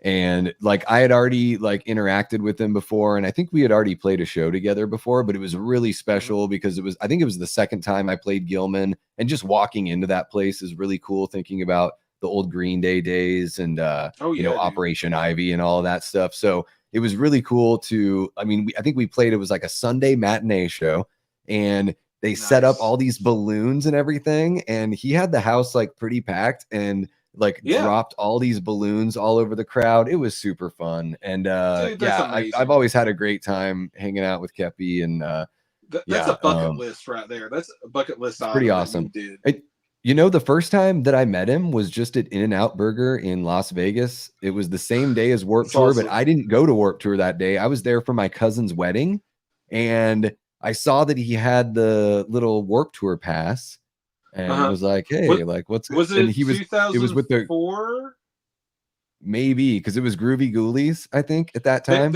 They played Warped Tour that year, and one of the bands dropped off that was supposed to be playing, so I got to see them play the main stage, and then they went and filled in on the second stage, so I got to see them twice in one day, and that was 2004. It must have it must have been that time, because it was one of those things where I wasn't really even familiar with the band. I just recognized that he had the laminate, and so we're just sitting there in line talking, and then fast forward like not even 10 years, and I'm like playing shows with the guy. It was just like completely wild, For those that don't know, I've heard us talking about this for like 5 minutes. Groovy Ghoulies is one of the best bands you'll ever hear. Not only are they a great, like, kind of more, when I say pop punk band, I mean, imagine power pop and punk, not like Blink-182 pop punk, but just like Ramona clone kind of stuff. Ramones. They're Ramones core, if you want to say that, or old school pop punk, if you want to say it like that. But the way I describe it, they sing songs about like monsters and everything too. They have a great cover of Pet Sematary. I got to sing with the Groovy Ghoulies live. I got to come on stage and sing Pet Sematary with them. But here's the way I describe it. Whereas like Misfits and my buddies, Blitz Kid, The Big Bad, Calabrese, all those guys, that's horror punk, right? I describe the Groovy Ghoulies as Scooby-Doo horror punk. Sure. Because when they would play live, they would decorate their entire stage and amps and everything to look like Scooby-Doo style. What was the 70s, Sid and Croft or whatever? Sid and Marty Croft. Yep, the Croft Sid brothers. And Marty Croft, They dress up their entire thing to look like monsters from the 70s and 80s. Yeah. And it's definitely got a big Scooby-Doo vibe to it. And I just love them, dude. They're so fun. Please, everybody, check out Groovy Ghoulies. And Kepi Ghoulie is still going strong today as a solo artist. Please check them out. Yeah, absolutely. Yeah, Movie I'm a big punks. Punks. yeah. Movie punks have laid down the line. And let's get into it, Foz. We might as well, because we've mentioned it a couple times and put it Oh, off. Let's buddy. talk about the sequels. And when I Okay. say let's talk about the sequels, I mean you talk about the sequels because I haven't seen them. So educate Uh, your guy Davey Deathray here. okay.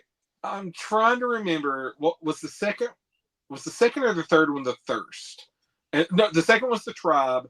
The third one was the Thirst. Am I correct in Okay. this memory? I Am I just said that I haven't chat? seen them, so I don't know. Chat, Chat, tell me. let us know, please. Chat, tell me. I remember, and I don't. I have it over there. I'm looking at my DVDs right now because I've never upgraded the sequels. So I have my DVDs over there. I think it was the second one that was the Tribe. Has a picture. I think it's the sister in the movie on the slipcase. There's a cool slipcase back in the day, you know, when slipcases weren't that popular on a DVD. Yeah. And it was a lenticular 3D cover where the Ooh. sister would be like, normal, vampire, normal, vampire. And so it caught your eyes and you saw the Lost Boys and you're like, well, fuck, I gotta get this. And I remember the internet rumor mill was crazy for years and years and years with the Lost Girls. And we didn't get the Lost Girls, but we got Lost Boys, the Tribe, if I'm remembering this correctly. And so you're like, okay, well, this could be something. And then you hear Corey Feldman and Corey Haim's going to be in it. And you're like, holy fuck, we're getting a Lost Boys sequel with Corey Feldman and Corey fucking Haim back together again. Yes. Okay. And then you start the movie. I remember getting this at Walmart day one because I'm like, okay, I gotta see this. It's straight to DVD, but okay, it was around that time period of the mid 2000s. And you should know walking into it, a straight to DVD movie that's a sequel and really name only, and Corey Feldman's in it. It's not going to be that good. But it's the Lost Boys, and you know how I feel about the Lost Boys after talking about it for 2 hours tonight. So I popped it in all the of DVD your top player. 5. I'll probably do one of the stupid. It's all of my top 5, but the Thirst Yeah. and the Tribe are nowhere near the top 5. But I probably did one of those midnight buys like I always was hyped up and did. And you take it home, you stay way too late watching the movie. It starts off with Tom Savini, who we've already discussed tonight. And he's in the movie for literally 2 minutes. And you see his head get ripped off. No. That is how the first 2 minutes of the movie opens. And you're like, okay, so what was that? And then the movie starts. Yeah. And it's a brother and sister are moving to Santa Carla to stay with their aunt because their parents had been killed in a car crash. And I think the brother is over 18 and the sister is like 16, 17. She's a little younger. So it's the overprotective brother and the younger sister. And oh my God, this just came back to me. You were talking about Donald Sutherland being from Buffy being the father to Kiefer Sutherland in the Lost Boys. Yeah. Well, they had the other Sutherland brother who was a lot younger than Kiefer it was Donald's boy, and he's Kiefer's brother, but I don't know if it's the same mother or not. But I remember he was like this really attractive, but couldn't act his way out of a paper bag dude that I'd never seen before. But I'm sure they got him just because he was a Sutherland to play the main vampire with his tribe. And so this was after Triple X came out, and they decided to make them all X Games style, Triple X style guys who have now became vampires and are, doing tricks on their motorcycles and all this stuff. It's like they're like the Break remake. Yeah, they're like the extreme guys from Harold and Kumar. It's them if they become vampires, literally. Yeah. Or the Point Break remake. If anybody unfortunately saw that, like I did, Christmas night, the day it was released. My God. Anyway, isn't the Point Break remake called The Fast and the Furious? The better one, yes. The actual Point Break remake that I saw, again, I will state, on Christmas night, alone in a theater with only 2 other gentlemen spread out in the movie theater. And on the way out, we all looked at each other like, fuck, what did we do with our lives? Yeah. Anyways, the Tribe has the younger sister going to a party somehow, meeting the not Kiefer Sutherland brother, and getting bit or something like that. And she's starting to turn, but she hasn't turned yet. And so the older brother has to figure out what's going on because he thinks it's drugs or something. And there's an aunt that's just a not good person that keeps popping in and out. I don't remember. She's nothing like grandpa. She's just bad. It's more of like she's a landlord sort of deal.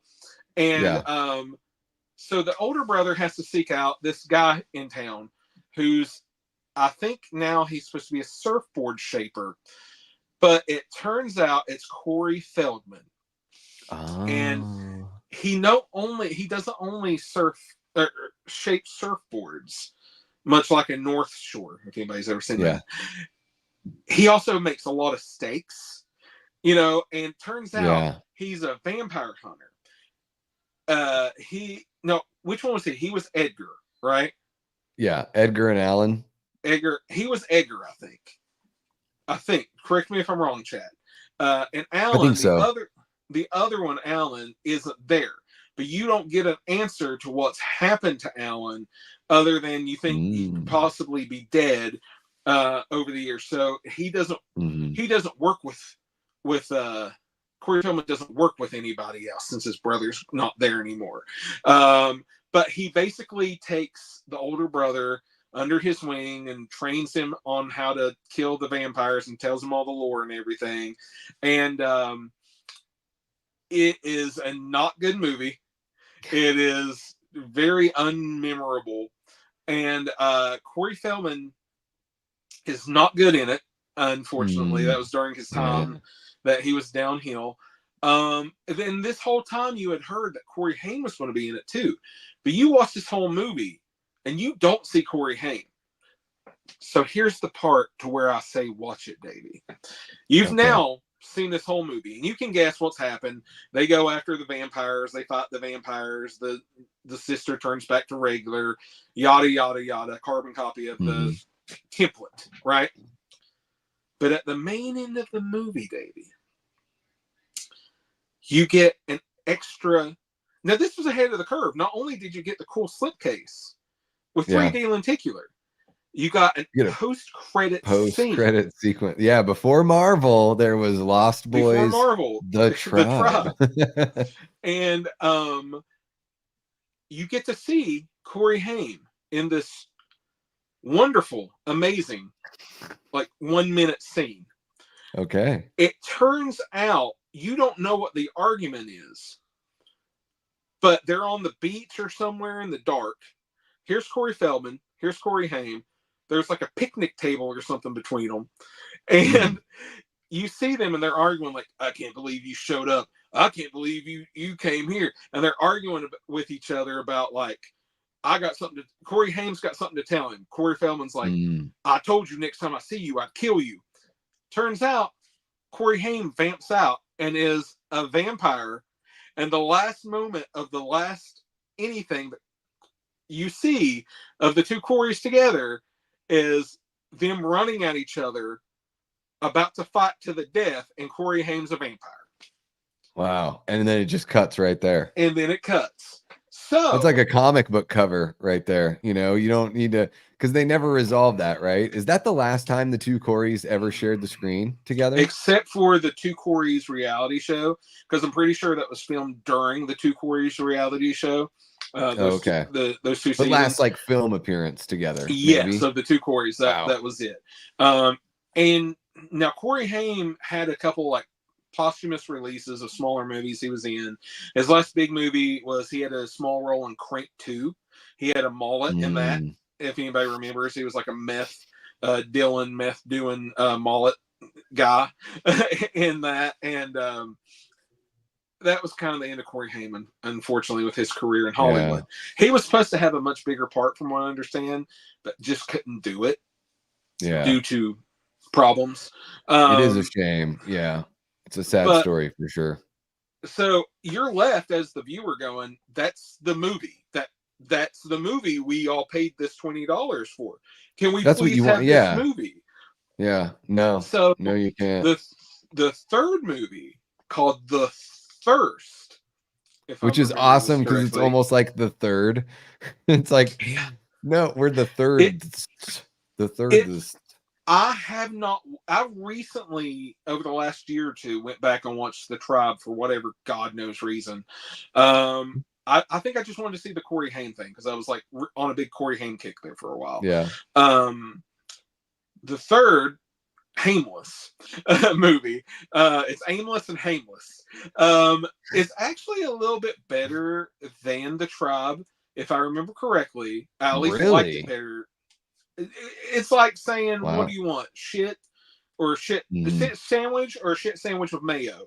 Well, sure, I guess I kind of like mayo, sure, but still shit sandwich. Shit on pizza or shit on your burger? I guess I'm in the mood for pizza. Fuck, I don't know. Yeah. So I don't remember too much of the plot, but I remember Charisma Carpenter of Buffy and Angel fame.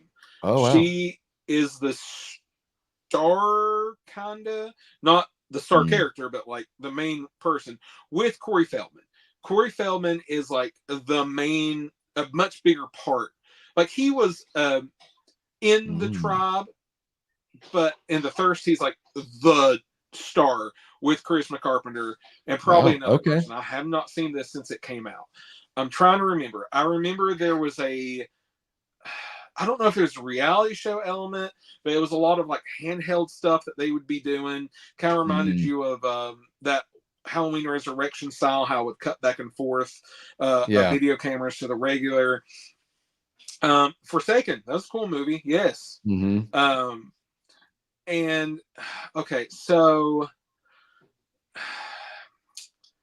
I honestly can't remember a plot, Davey.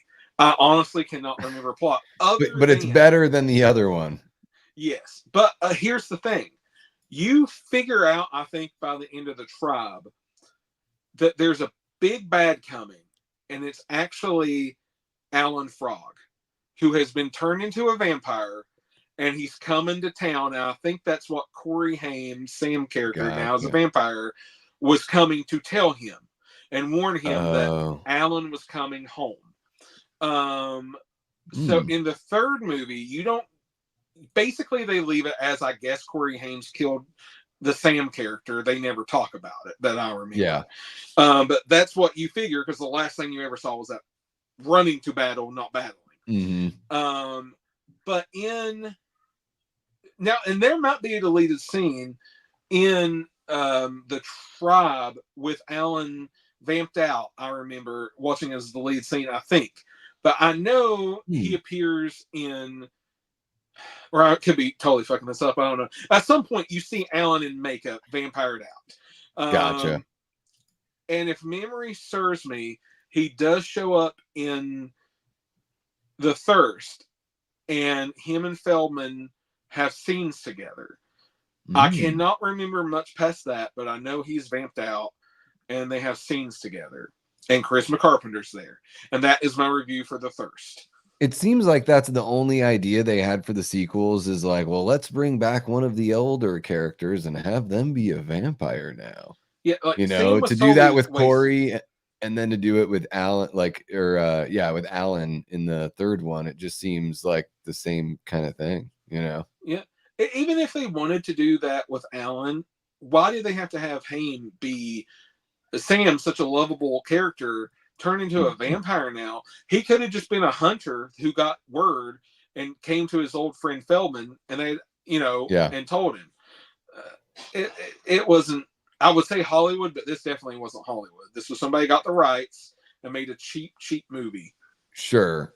Yeah, and it is interesting. Like, I do think, when you're talking about maybe he was there to warn him about Alan, I do like when they bring, like, the politics into the vampire world. I like when that's part of the lore, that they might all technically be like demonic in nature, but they also have like their agenda and enemies within their own race as well, and so I do like that sort of teasy element. But it sounds like neither one, from what you've said and from what the chat said, it doesn't sound like either one is really worth they're watching, both crap. unfortunately. But like I said, you can get that like $14.99 Blu-ray steelbook that looks really nice, and have the first one, and have those in there if you want to watch that end scene that where you don't need to have seen either other movie, you just watch that end scene.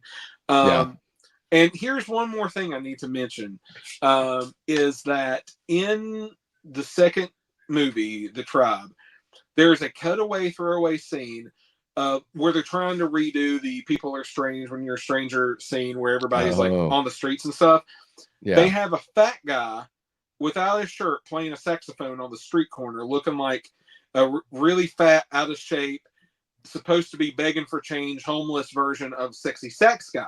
And it's just like a throwaway thing. It's totally not, it's more like a slap in the face. But I was going to say that, like, I wonder, because the comics came way after that, I wonder if the people writing the comics saw that and went, man, they did my boy Sexy Sax Guy wrong. He's going to be a badass.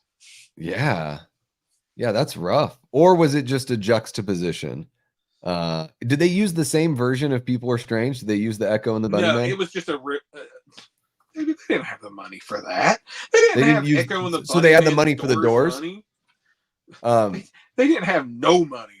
Speaking of the Doors, and going back to the original film, Jason Patric looks like Jim Morrison. Let's just like in that scene where they like match them up together, and Jim Morrison's doing that. Yeah, and to even go back to what Cody and Liana were joking about earlier, there is that giant poster of Jim Morrison's face, and then David gets his own Jim Morrison little toy that he can play with. What's funny is I just rewatched the Doors movie just a couple months ago. Since we've moved into this house, I know it's just been a couple months ago. Still holds up. Love that movie. Probably my favorite Oliver Stone. I think that's a really good one. The casting on Val Kilmer is Jim Morrison's incredible. Raymond says there was supposed to be a remake of The Lost Boys, but I don't know if that's still a thing. It was like a year or two ago. I haven't heard about that. Like The Lost Girls was supposed to be a thing for years and years and years. That's, you always hear rumors about that, but I don't know. Now it seems like if they were going to do it, it would have been back in the remake craze, and then there was those sequels. Or the Twilight craze. Craze, yeah. That's really when they should have done it. And here's the thing. I feel like nowadays everything that's like that wasn't ever a real strong franchise, I feel like they try to bring it back as like a limited series. So I wouldn't be surprised if they turned something like The Lost Boys into a TV show, because you can see, well, I mean, you can just, even if you looked at the the allure and the appeal of the original film, like it is something that would work pretty well, like episodically, and you could build that intrigue, and you could be like, is Max really, what I mean? You could play out some of these, you could pull these things like Taffy, and then of course you got your hot guys and your hot girls, and everyone's watching your show. Yeah, dude. And you call it Santa Carla, and you dive into like the werewolf section of the community, and like all that. Oh my gosh! So it's basically goblins and everything. Yeah, so it's True Blood then, basically. It's True Blood called Santa Carla. Yeah. I could see it as a show. I really could. Remake movies, I'm just sort of like, like I'd rather see a legacy sequel than a remake at this point, but that's just me because I'm an old guy. Yeah. They would do a legacy sequel now, forget the two sequels, and just take up like, or totally erase that and start with like a small reference to the original movie and just basically remake the original movie, like the requels, like you always hear about, like Scream 5. Oh, I hope it would be better than Scream 5, though. I like Scream 5 and 6. They're okay. I like Scream. Like it's they ain't no Scream 4 though. I tell you that. Yeah, and I don't even think it's close. Like I think 5 and 6 are the two worst ones in the. I mean, it's a solid series, so there's not like a bad movie in the series. I would say those two are the worst, though, for sure. And just, but I enjoy it. To throw it out there, Scream 4.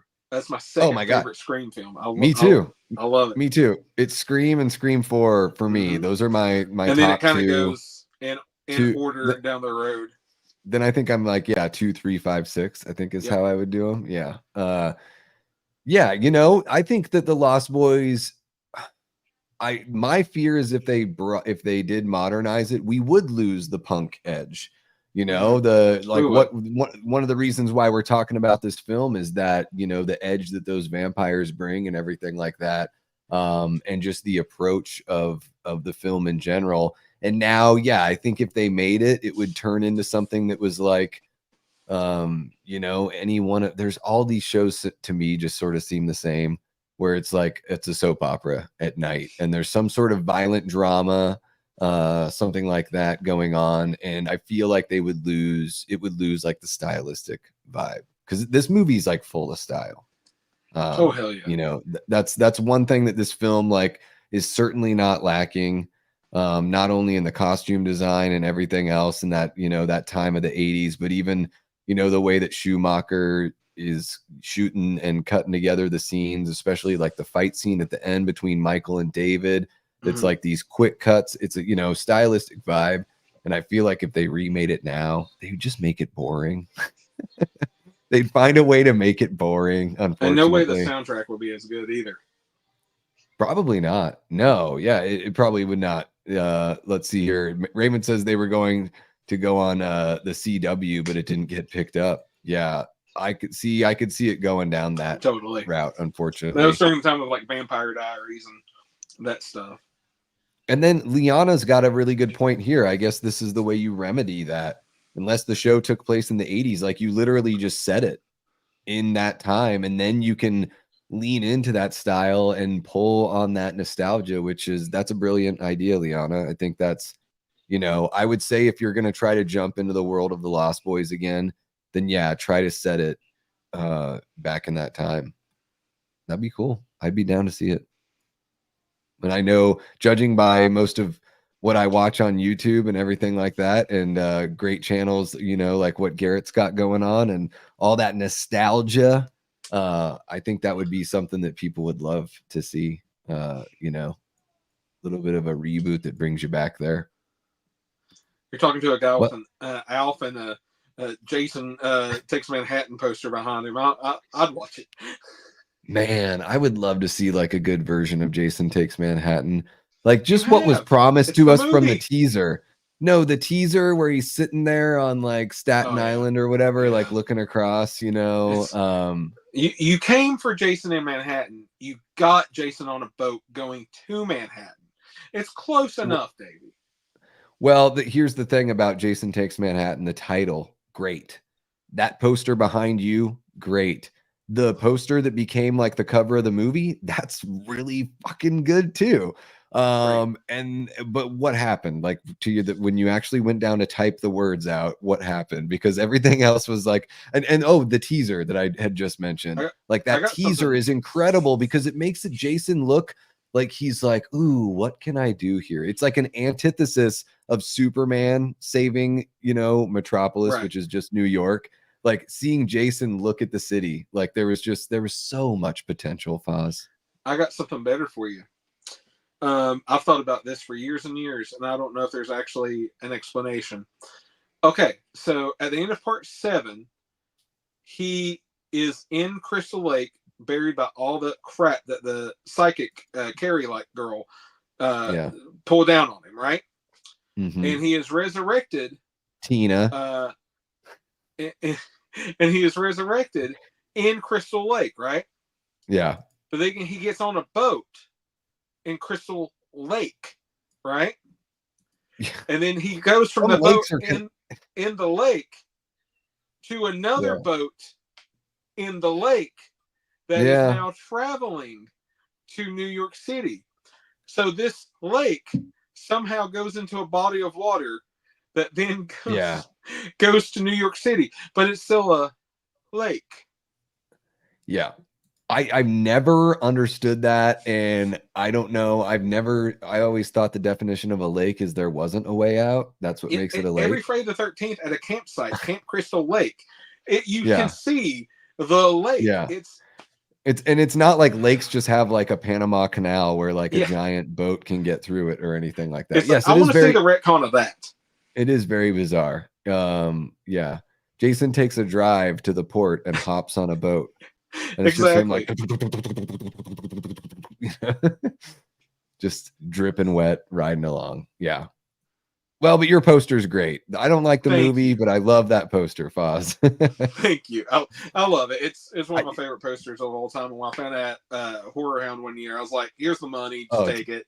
It's beautiful. Yeah. And even though I don't like the movie, I still watch it like once a year. It's just comfort. Like sometimes I throw it on with the commentary because I really appreciate the actor commentary on that Blu-ray. So also, this works for Movie Punks because the punks, he kicks their boombox and they're like, hey man, and they got mohawks and everything. So punk rockers in the movie. There you go. Absolutely.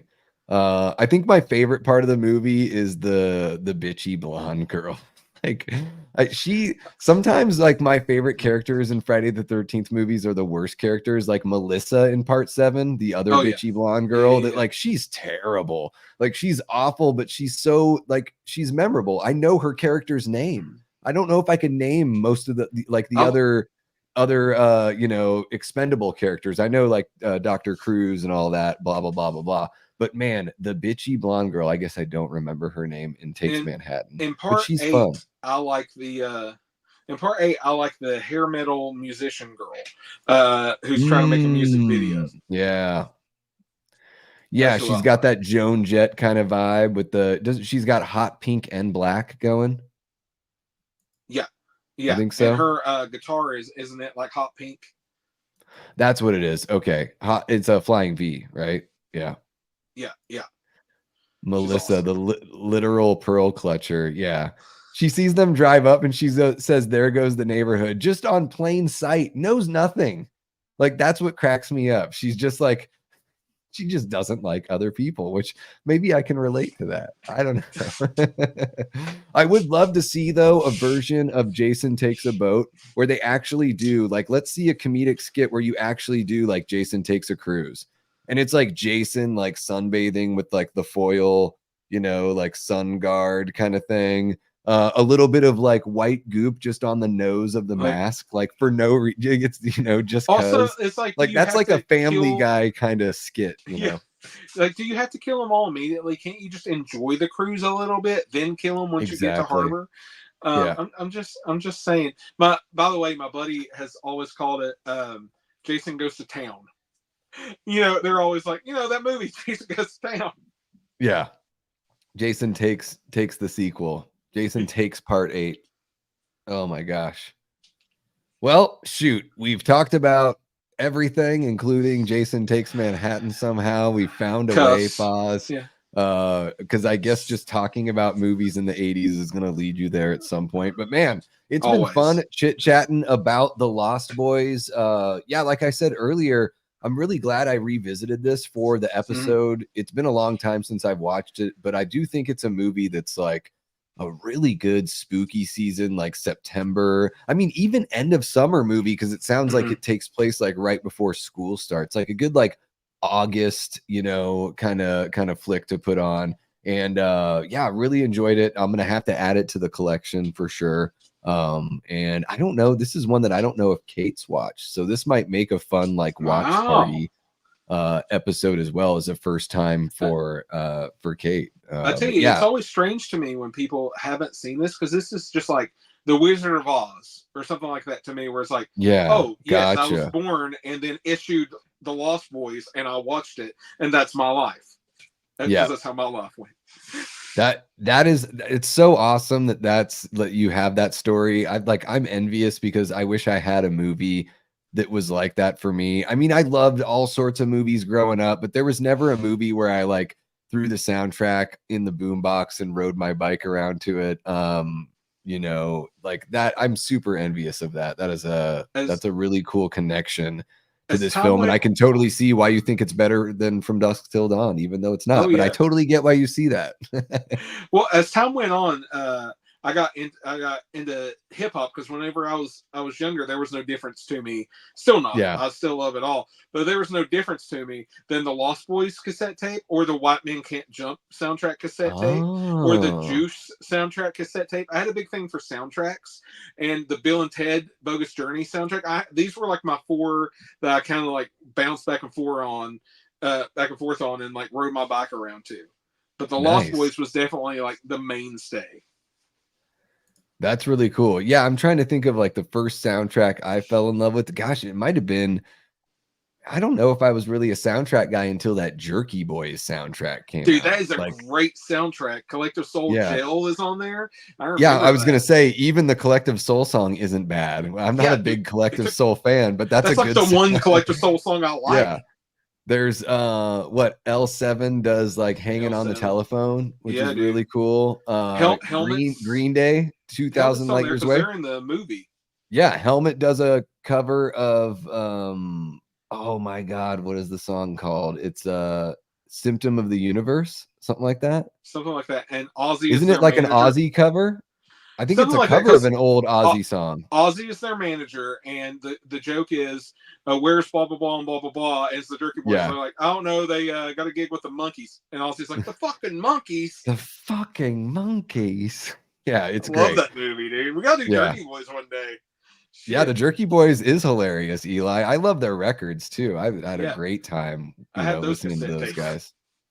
From Dusk Till Dawn is a really good soundtrack. Yeah, I think Yeah, it so. I does. think, man, every track that the band plays in the bar is really cool. That opening song is great. Yeah. The first soundtrack that Jamie fell in love with was Xanadu, Xanadu. Olivia Newton-John, Hell right? yeah.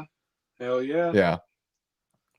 You kicked my freaking dog. It's been so long since I've watched the Jerky Boys. I got to check it out again. But yeah, Super Chunk is on that soundtrack. I think Chunk, dude. Yes. there's a whole bunch of really good stuff on there. I'm gonna have to go listen to that once we're offline I'll have here. to find I don't know wherever happened to that cassette tape. I never upgraded to CD, so I'll have to look it up on Apple Music or Spotify or something. Yeah.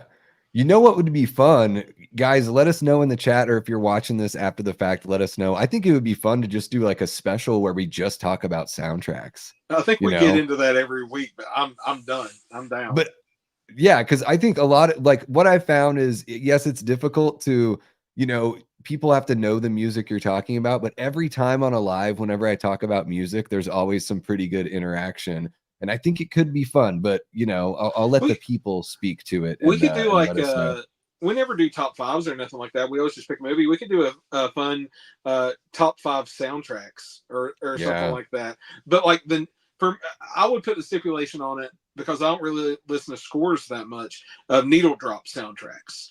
Like a mixtape soundtrack. Like the Crow and Angus and Empire Records and everything that we've been talking about tonight. Airheads, Pulp Fiction. Yes, like all Days Confused, even Forrest Gump. Like what are your top five movie soundtracks that are just classics?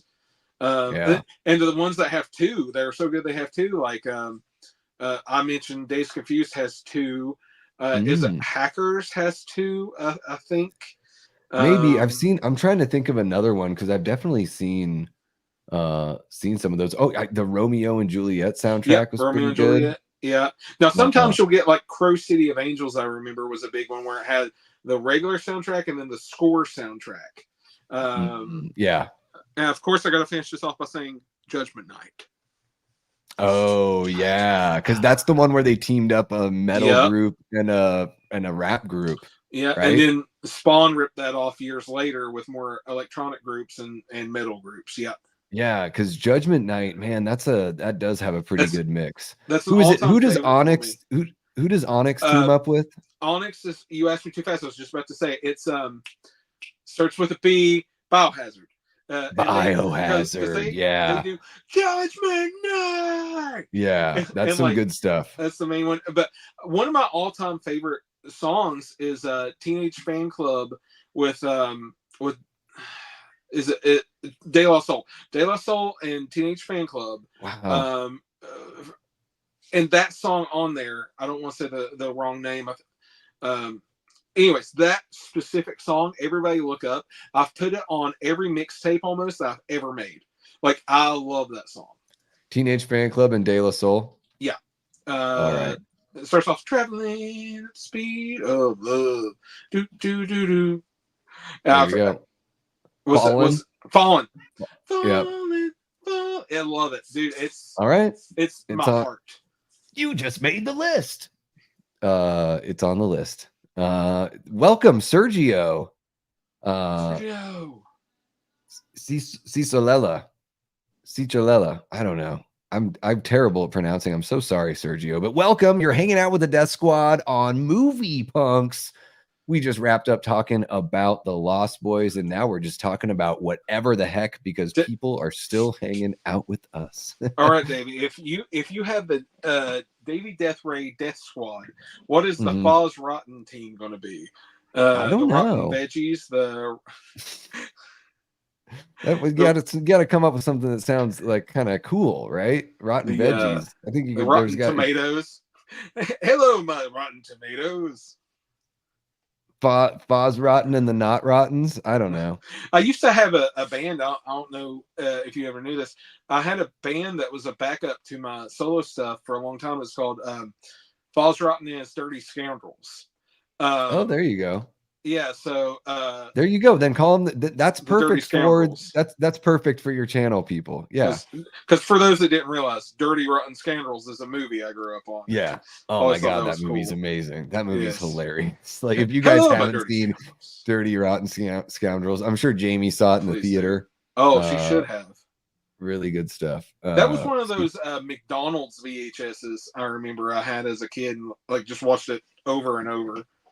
Yeah, I loved when Steve Martin's got like the eye patch and he's got the cork on the like that whole scene like really sticks out to me. But I do think like, man, all the performers in that film it's great. Really knocked it out. A few years ago I started collecting a lot. It's still got a long way to go, but I started collecting the Shout Select because they're all numbered on the spine, and thankfully they released the Dirty Rotten Scoundrels and gave me a reason to quickly buy it and upgrade from my old VHS I never got in the DVD for and put on the Blu-ray. That movie holds up so good, dude. I hadn't watched it in years. I'm like, oh my god. It's been a while since I've seen it, but I watched it so much when I was a kid. Like that one and My Blue Heaven. Like, oh yeah, dude, My Blue Heaven. My Blue Heaven like really stands up. Some of the Steve Martin stuff back then is just really damn good. And when Steve Martin and Rick Moranis are together in Little Shop and in My Blue Heaven, it's really damn good. Super solid. Here's a random thing for you, Davey. In the early days of YouTube, like MySpace days, really, did you ever come across a video by a gentleman named DJ Lubel or something like that? DJ Lubel, and the song that got him notoriety on YouTube back in the early days was a song called I Miss Moranis. And it's kind of like if instead of Lil Dicky doing raps, if he played acoustic guitar and sang a song about Rick Moranis is what it reminds me of. Interesting. If everybody knows who Lil Dicky is, this guy was kind of Lil Dicky before Lil Dicky, a comedic rapper. If you don't know, Dave on FX. Anyways, DJ Lubel, the song I Miss Moranis, you gotta look this up. It is the most gets in your head song, and you sing it for days. And all it is literally about Rick Moranis hasn't been around in a long time. I loved watching his movies when I was a kid, and I really miss him. And the video is he had printed out a life-size cardboard cutout of Rick Moranis and was just taking it on dates and around town.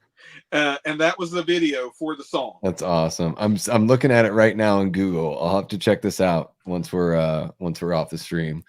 I miss Moranis. I miss him too. One of my favorites from that era. For real. Well, shoot, guys. Next up we've got because we weren't able to get a show in September. We're doing a double dose here in October. And our next show is just in a little under 2 weeks on Friday, the 25th. So 8 p.m. Eastern, Friday, the 25th. We are going to be talking about Trick or Treat, the 80s Trick or Treat. I'm really pumped about that one because Foz, I've never seen this movie. So this is going to be a first time watch and discussion for me, and another movie that I know you're really passionate about. So we don't want to spoil anything, but let's give the folks a little something to whet their appetite. I think I did a video on this once, and I've probably gotten more since then. I think I have 6 different trick-or-treat shirts. So maybe like throughout the video, I could just like keep like stepping out of the screen, putting on a different shirt and coming over, where I could wear them all at once. And as we go for like each count, the characters, the story, I could just take them off and show a different trick-or-treat shirt. Hell yeah. For those wanting to go over to the Foz Rotten YouTube, I have a full video on there from about a year or so ago of my full trick-or-treat collection that I have. And it's, yeah, I'll save my fanboying out. I've done that enough on Lost Boys. I'll trick-or-treat fanboy out on the next video. Yeah. Well, we'll do it on the next live. And yeah, have a great night, Eli. Thanks for hanging out with us and being a mod, of course. Thank you, Eli. Thank you, Jamie. Yes, Jamie saw Trick or Treat in the theater. Jamie, I'm officially jealous of you. And yeah, guys, please do check out Foz's channel. You know, for some of you, I think we mentioned this a couple times, maybe in our first couple lives, Foz, but you know, it's interesting because Foz was active on YouTube for quite a while. I just sort of started about 14 or 15 months ago. And within my first couple months, I don't know what happened, Foz, if one of my videos came across your feed or something like that. And then I saw your channel and we just started talking from there. And so I really liked his videos and was like, man, I want to see some more content because I really loved his personality. So guys, there's a link in the description below. Go check out Foz's channel. I think my earliest videos was 2007. I think I look back and I see that. Wow. I know I was doing it heavy in 2009 when I was working at Movie Gallery because I'd review every movie that came in early. Nice. Yeah, and I can see, you know, you've put together your spot there, and a little bit this section, a section. And I would imagine, you know, you'll just be getting a little more active. So yeah, guys, go and give please Foz a sub and check out some videos there. Yeah, I think we're pretty much you know, wrapped up here for the night. You know, Sergio, I dress as Michael Myers almost every year. I think this year I'm going to try to be, I want to do John Carver. I'm just going to see if I can put it together. Dude, that'd be rad. Because I love Thanksgiving. I think Thanksgiving is good. Incredible. So let me ask you, Davey. Yeah, Michael Myers is my boy. I know you got that big Late Night with the Devil set. Are you getting the upgrade of the Steelbook for Thanksgiving? That's like $50. I don't know. I don't know. $50 for a movie. Like you know, unless it's got crazy special features that I won't be able to get. But I think I read that the special features are the same thing. Right. So I'll probably just stick with what I've got. You know what I think I might do though, Foz, is wait for, hopefully they do a trilogy. That's the one that I've got. Yeah, just it's like, with the slip. And I'm like, as much as I would like the Steelbook, I'm fine. Yeah, and I unless they have something crazy in the special features, I don't see a reason why to buy it again, because I bet they're going to do 3 of these, right? So there's the whodunit revenge slasher. I think the second one's just going to be like your standard, the killer isn't dead and he came back slasher. And then the third one, they could do some sort of like copycat kind of thing. And I think Eli Roth will probably cap it off. And then they're going to release a box set where you can get all of them in 4K in a beautiful box. And I'll wait. That'll be the next time I purchase the original one. I've had a theory since that first one came out. Whenever Eli Roth decides to stop doing them himself and just get producer credit, maybe a writing credit, I know 100% who they need to get, probably will get, Adam Green. Adam Green would be the perfect person to take over that franchise. Well, and I wouldn't even mind if it's just 3, but of course, like I would want to see him at least, if he's going to direct the second one, he should finish out a trilogy and then maybe, you pass it off to somebody like Adam Green, like down the line. That could be really fun. I had so much fun with Thanksgiving.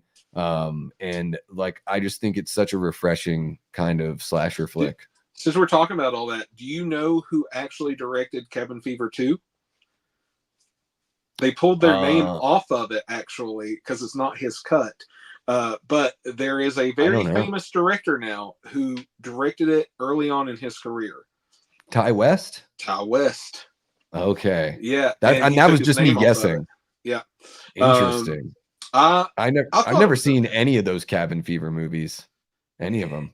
It's very slapstick along the level of Lost Boys the Tribe or Lost Boys the Thirst level filmmaking. Those Cabin Fever 2 and 3, Patient Zero, I should call it. I recently picked that up on DVD at Big Lots for like $2. I was like, yeah, why not? And it seems like the first movie was like a, cabin in the woods sort of body horror kind of thing, Yeah, and in part 2, it takes it out of the woods. It's still like in a small town, but it takes it out of the woods. And in part 3, Patient Zero, it's worldwide spread whatever. Jamie, did you see Cabin Fever in the theater? Cabin Fever 2 is so bad. I love it. Maybe I should check out the first one, maybe. But Jamie, you've never seen the first one either? No, I've never seen any of them. I like it fine enough. It's fine. Jared Arnold drops a $5 super chat. Says, "Peace out, gentlemen. Always a pleasure, Davey, and enjoyed Foz as well." Thank you so much for hanging out with us, Jared, and really appreciate the $5 super chat, of course. So I guess that's a good place to close it out here. Guys, I just want to remind you that I'll be on Pat That Halloween Movie Collectors page tomorrow. We're going to be going live at 8 p.m. Eastern. That'll be fun. We're going to be talking about the Halloween franchise and sort of like our what if like dream scenario of like, if we could put together a movie using like anything and everything, what would we do? So that'll be really fun. I'll be back live here on this channel on Tuesday, where I'm going to kick off my How to Make It Better series, and we're going to be taking on the Halloween David Gordon Green trilogy. I'm going to be doing that live, where I lay it all out to you guys, how I would make that movie a better movie. And of course, we'll be back with Late Night with the Davey on Wednesday. Damian Maffei will be on the channel. Box set behind me. Oh, hell yeah. The trilogy?